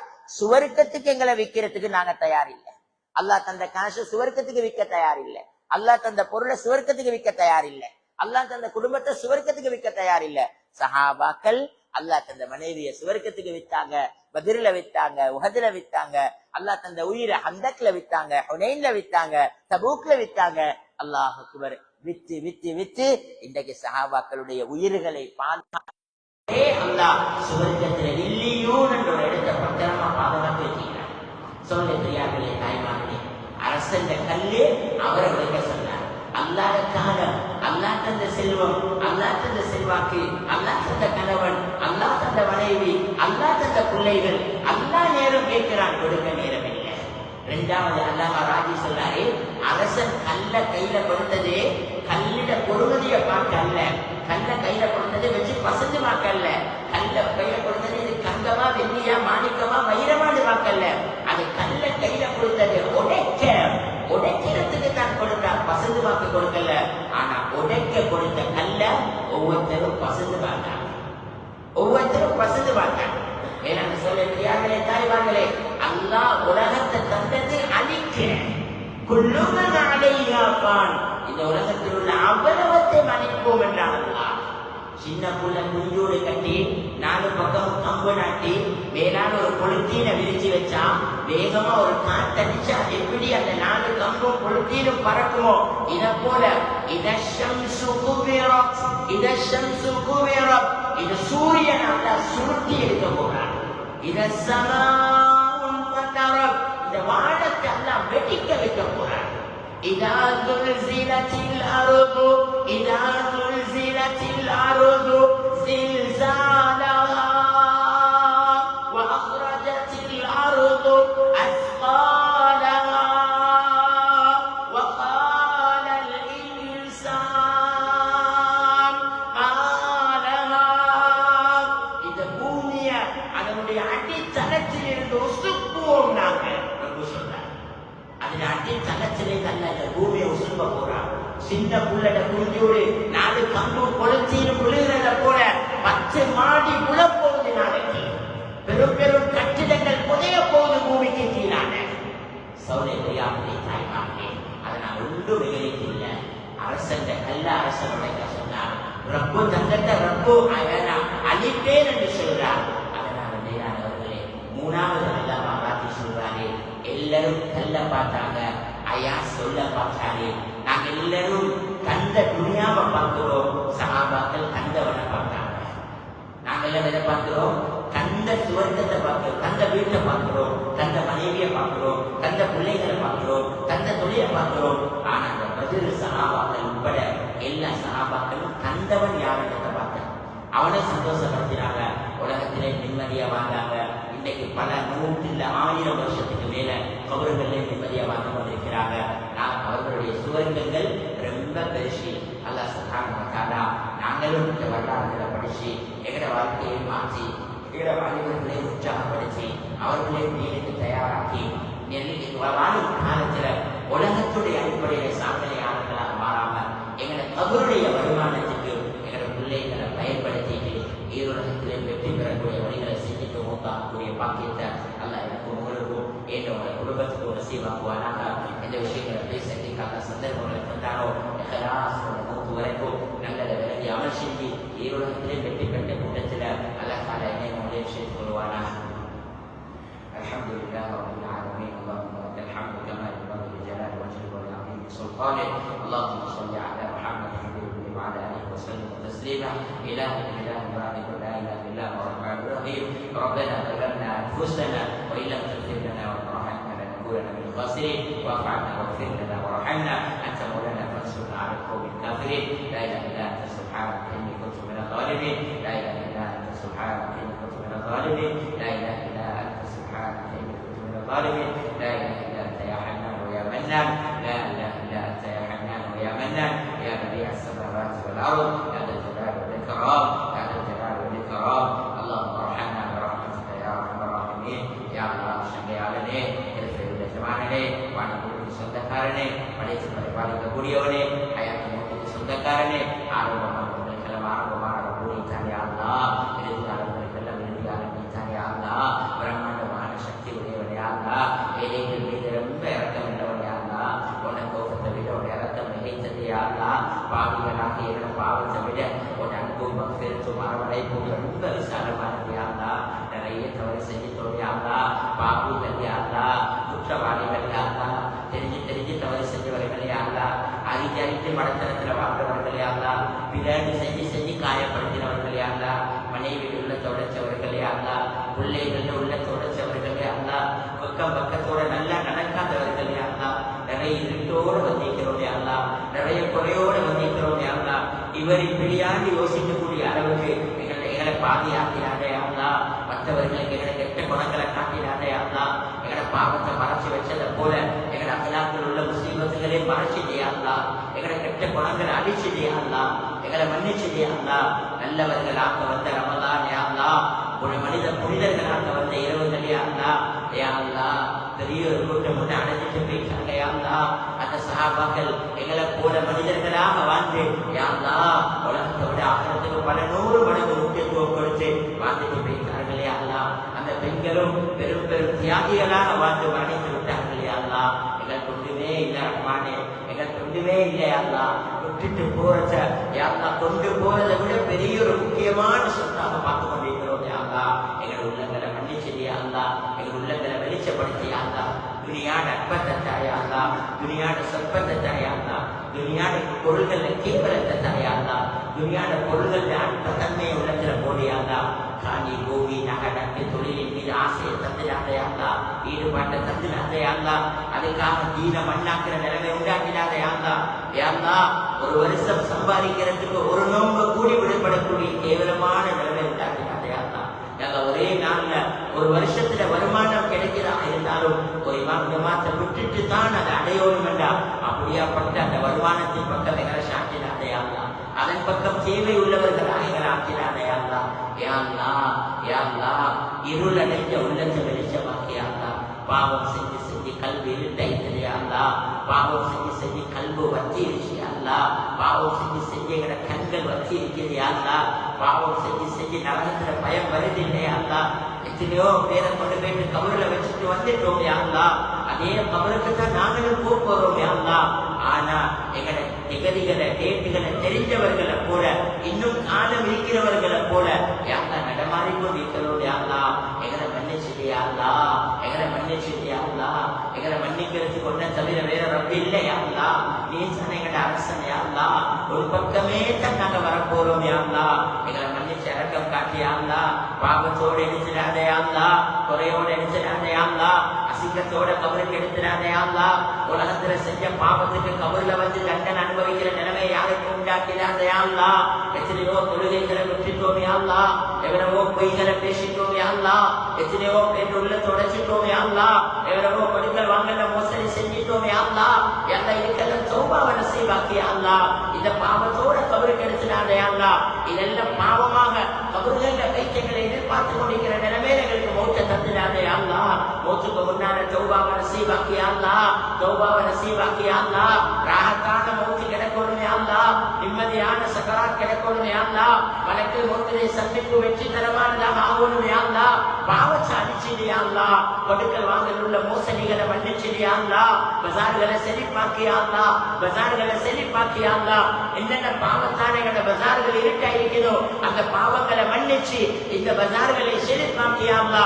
ரமலான் வரக்கத்தால் இறக்கம் காட்டியா அல்லா. யா அல்லா, யா அல்லா, எங்களை இந்த பாவம் எங்களை குடும்ப வாழ்க்கையில பிரச்சனைகளை உண்டாக்கி இருக்குதோ, கணவன் மனைவிக்கு இடையில உள்ளங்களை உடைச்சிருக்குதோ, எங்களை ஒற்றுமையை பறிச்சிருக்குதோ, ஏற காலம் தெரியாம எங்களை நிம்மதியை பறிக்குதோ, அந்த எல்லா பாவத்தையும் தேடி தேடி மன்னிச்சிடியா அல்லா. அந்த பாவத்தை மன்னிச்சிடியா அல்லா, அந்த பாவத்தை மன்னிச்சிடியா அல்லா. யா அல்லா, மனைவியில பொருத்தம் இல்லாம கணவனுக்கு வாழையில யா அல்லா, கணவன் பொருத்தம் இல்லாம மனைவிக்கு வாழையில யா அல்லா, உம்மா வாப்பட பொருத்தம் இல்லாம பிள்ளைகளுக்கு வாழையில யா அல்லா. பாவத்தால பேசிடாத யா அல்லா, பாவத்தால பேசிடாத யா அல்லா, பாவத்தால சோதிச்சிடாத யா அல்லா, பாவத்தால ஒரே வீட்டுக்குள்ளே 2 சமையலை உண்டாக்கிறாத யா அல்லா. யா அல்லா, இரக்கம் காட்டியா அல்லா, இரக்கம் காட்டியா அல்லா.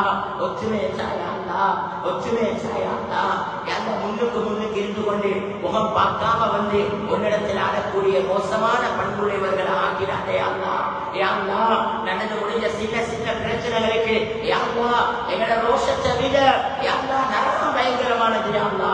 யா அல்லா, நாளைக்கு போயிட்டு அமல் செஞ்சுட்டு கபூர்ல கஷ்டப்படுறத விட யா அல்லா எங்களுக்கு முன்னால் இருக்கிறவங்களை தேடி போயிட்டு பேசிட்டு பள்ளிக்கு வாரது எங்களுக்கு சிறந்தது யா அல்லா. என்ன தௌபான சிந்தனையை தாயா அல்லா. உறவுகளை சேர்த்து வையா அல்லா, சேர்த்து வையா அல்லா. குடும்பங்களை பகச்சு கொண்டு ரமலானுக்கு வந்தவருக்கு லைலத்துல் கத்ர் இல்லைன்னு நபி சொன்னாங்க யா அல்லா. குடும்பங்களை பகைச்சு கொண்டு யா அல்லா உன்னிடத்துல இரவு வணக்கங்கள் செஞ்சவருக்கு எந்த கூலியும் இல்லைன்னு நபி சொன்னாங்க யா அல்லா. குடும்பங்களோடு ஈடுபடுத்தி யா அல்லா, குடும்பங்களோடு ஒத்துழைத்தா யா அல்லா. யா அல்லா, இன்னைக்கு இருந்துட்டு நாளைக்கு போக வந்தவர்கள் யா அல்லா, இன்னைக்கு பாவிச்சுட்டு நாளைக்கு இன்னொருத்தரை கொடுத்துட்டு போக வந்தவர்கள் யா அல்லா. யா அல்லா, யா அல்லா, இருக்கும் காலமெல்லாம் அகலாக்கோட மக்களோடு நடக்க தௌஃபீக் யா அல்லா. எங்களை நாவுகளை மக்கள் உள்ளங்களை உடைக்கக்கூடிய கருவிகளாக ஆக்கிடாதே அல்லா. நல்ல பண்பத்தாயா அல்லா, நளினமான பேசத்தாயா அல்லா, மக்கள் விலகிக் கொள்ளக்கூடிய சிவத்தாயா அல்லா. மக்கள் எங்களை ஒட்டக்கூடிய, எங்களை தேடக்கூடிய, எங்களோடு அணுகக்கூடிய, எங்களை பேச்சு பக்கம் கவனம் செலுத்தக்கூடிய நல்ல அகலாக்கத்தாயா அல்லா. நல்ல நாவுகளா எங்களை நாவுகளாக்கினையா அல்லா. யா அல்லா, யா அல்லா, பெருமை பொறாம பேராசை கெட்ட குணங்கள் கண்ணூர் சூனியம் போன்ற எல்லா கருவிகளை விட்டும், குறிப்பாக அல்லாஹ்வுடைய அனைத்து சோதனைகளை விட்டும் இந்த நல்ல நாள்ல நல்ல இரவுகள்ல மௌத்து வரைக்கும் மரணத்துல பாதுகாப்பு கேட்கிறோம் யா அல்லாஹ். யா அல்லாஹ் ஹயாத் ஒழிக்கிற உம்மா வாப்பட பாவத்தை மன்னிச்சிடு யா அல்லாஹ். அந்த ஸ்ரீதேவிகளுக்கு இரக்கம் காட்டி யா அல்லாஹ். யாரெல்லாம் உன்னிடத்துல வந்து விட்டார்களோ அந்த கபராளிகளுடைய கபறுகளுக்கு வெளிச்சம் கொடு யா அல்லாஹ், விமோசனம் கொடு யா அல்லாஹ், நீண்ட ராகத்தான உறக்கத்தை கொடு யா அல்லாஹ். யா அல்லாஹ், வெற்றியை கொடு யா அல்லாஹ். சுவர்க்கம் தொடர்ந்திருக்கிற காலம் யா அல்லாஹ், அந்த கபறுகளுக்கு அமைதியை கொடு யா அல்லாஹ், ஈடேற்றத்தை கொடு யா அல்லாஹ். யாரெல்லாம் வைத்திய சாலையிலோ அவர்களுக்கு ராகத்தை கொடு யா அல்லாஹ், நிம்மதி சந்தோஷத்தை அந்த குடும்பத்துக்கு சுபிட்சத்தை அவசரமான நசீபாக்கி யா அல்லாஹ். கடனாளிகளுடைய கடன்களை தீர்த்து வை யா அல்லாஹ், குடும்ப பாவங்களை தீர்த்து வை யா அல்லாஹ். திருமண வசதியா வயது அடைந்து வசதி இல்லாதவர்களுக்கு தகுந்த ஜோடுகள் அமைச்சு கொண்டு யா அல்லாஹ். குழந்தை பாக்கியம் இல்லாத தாய்மார்களுக்கு அவசரமா தாய்மை அடையக்கூடிய பாக்கியங்களை நசீபாக்கி யா அல்லாஹ். குழந்தைகளை சுமந்திருக்கிற தாய்மாருடைய பிரசவங்களில் ஒரு விஷயம் யா அல்லாஹ். இன்னும் என்னென்ன எங்களை ஹலாலான ஹாஜத்துகள் இருக்கிறதோ எல்லா ஹாஜத்துகளையும் இந்த ரமலான்ல பொருட்சினால நிறைவேற்றிட்டா யா அல்லாஹ். யா அல்லாஹ், இந்த மஜ்லிஸை கபூல் செய்ய யா அல்லாஹ், இந்த ஊரை கபூல் செய்ய யா அல்லாஹ், இந்த ஏற்பாட்டு குழுவை கபூல் செய்ய யா அல்லாஹ், இந்த வாலிபர்களை கபூல் செய்ய யா அல்லாஹ். இவர்களுடைய எல்லா ஹலாலான ஹாஜத்துகளையும் நிறைவேற்றிக் கொண்டு யா அல்லாஹ். இவர்களுடைய சேவைகளை மௌத்து வரைக்கும் தொடரவை யா அல்லாஹ். இந்த மஸ்ஜித, இந்த பஜார, இந்த ஊருக்கு ஒரு முன்மாதிரியான ஒரு செழிப்புள்ள பஜாராக இந்த பஜாரை நீ பொருந்திக்கோ யா அல்லாஹ், செழிப்பாக்கி யா அல்லாஹ், விமோசனம் பண்ணி யா அல்லாஹ். வெற்றியை கொடியாங்களா எங்களை சந்திப்புல வரக்க செய்யாங்களா கடைசி முடிவை நல்லதாக்கியாங்களா கடைசி முடிவை நல்லதாக்கியாங்களா கடைசி அமல பொருந்தி போயாங்களா உன்னை சந்திக்கிறனால நாங்க வாழ்க்கையில் சந்திக்கக்கூடிய பெருநாள்கள்ல நாட்கள் ஆக சிறந்த பெருநாளாக ஆக சிறந்த வெற்றிகரமான நாளாக ஆக்கிவையாங்களா உன்னை தீர்ப்புல உன்னை சந்திப்புல எல்லாம் வெற்றி தரமாக நிம்மதியானதாக ஆக்கிவையாங்களா எங்களுக்கு வார்த்தை கபூல் செய்யாங்களா ربنا تقبل منا انك انت السميع العليم وتب علينا يا ربنا انك انت التواب الرحيم وصل على النبي الامي وعلى اله وصحبه وسلم الحمد لله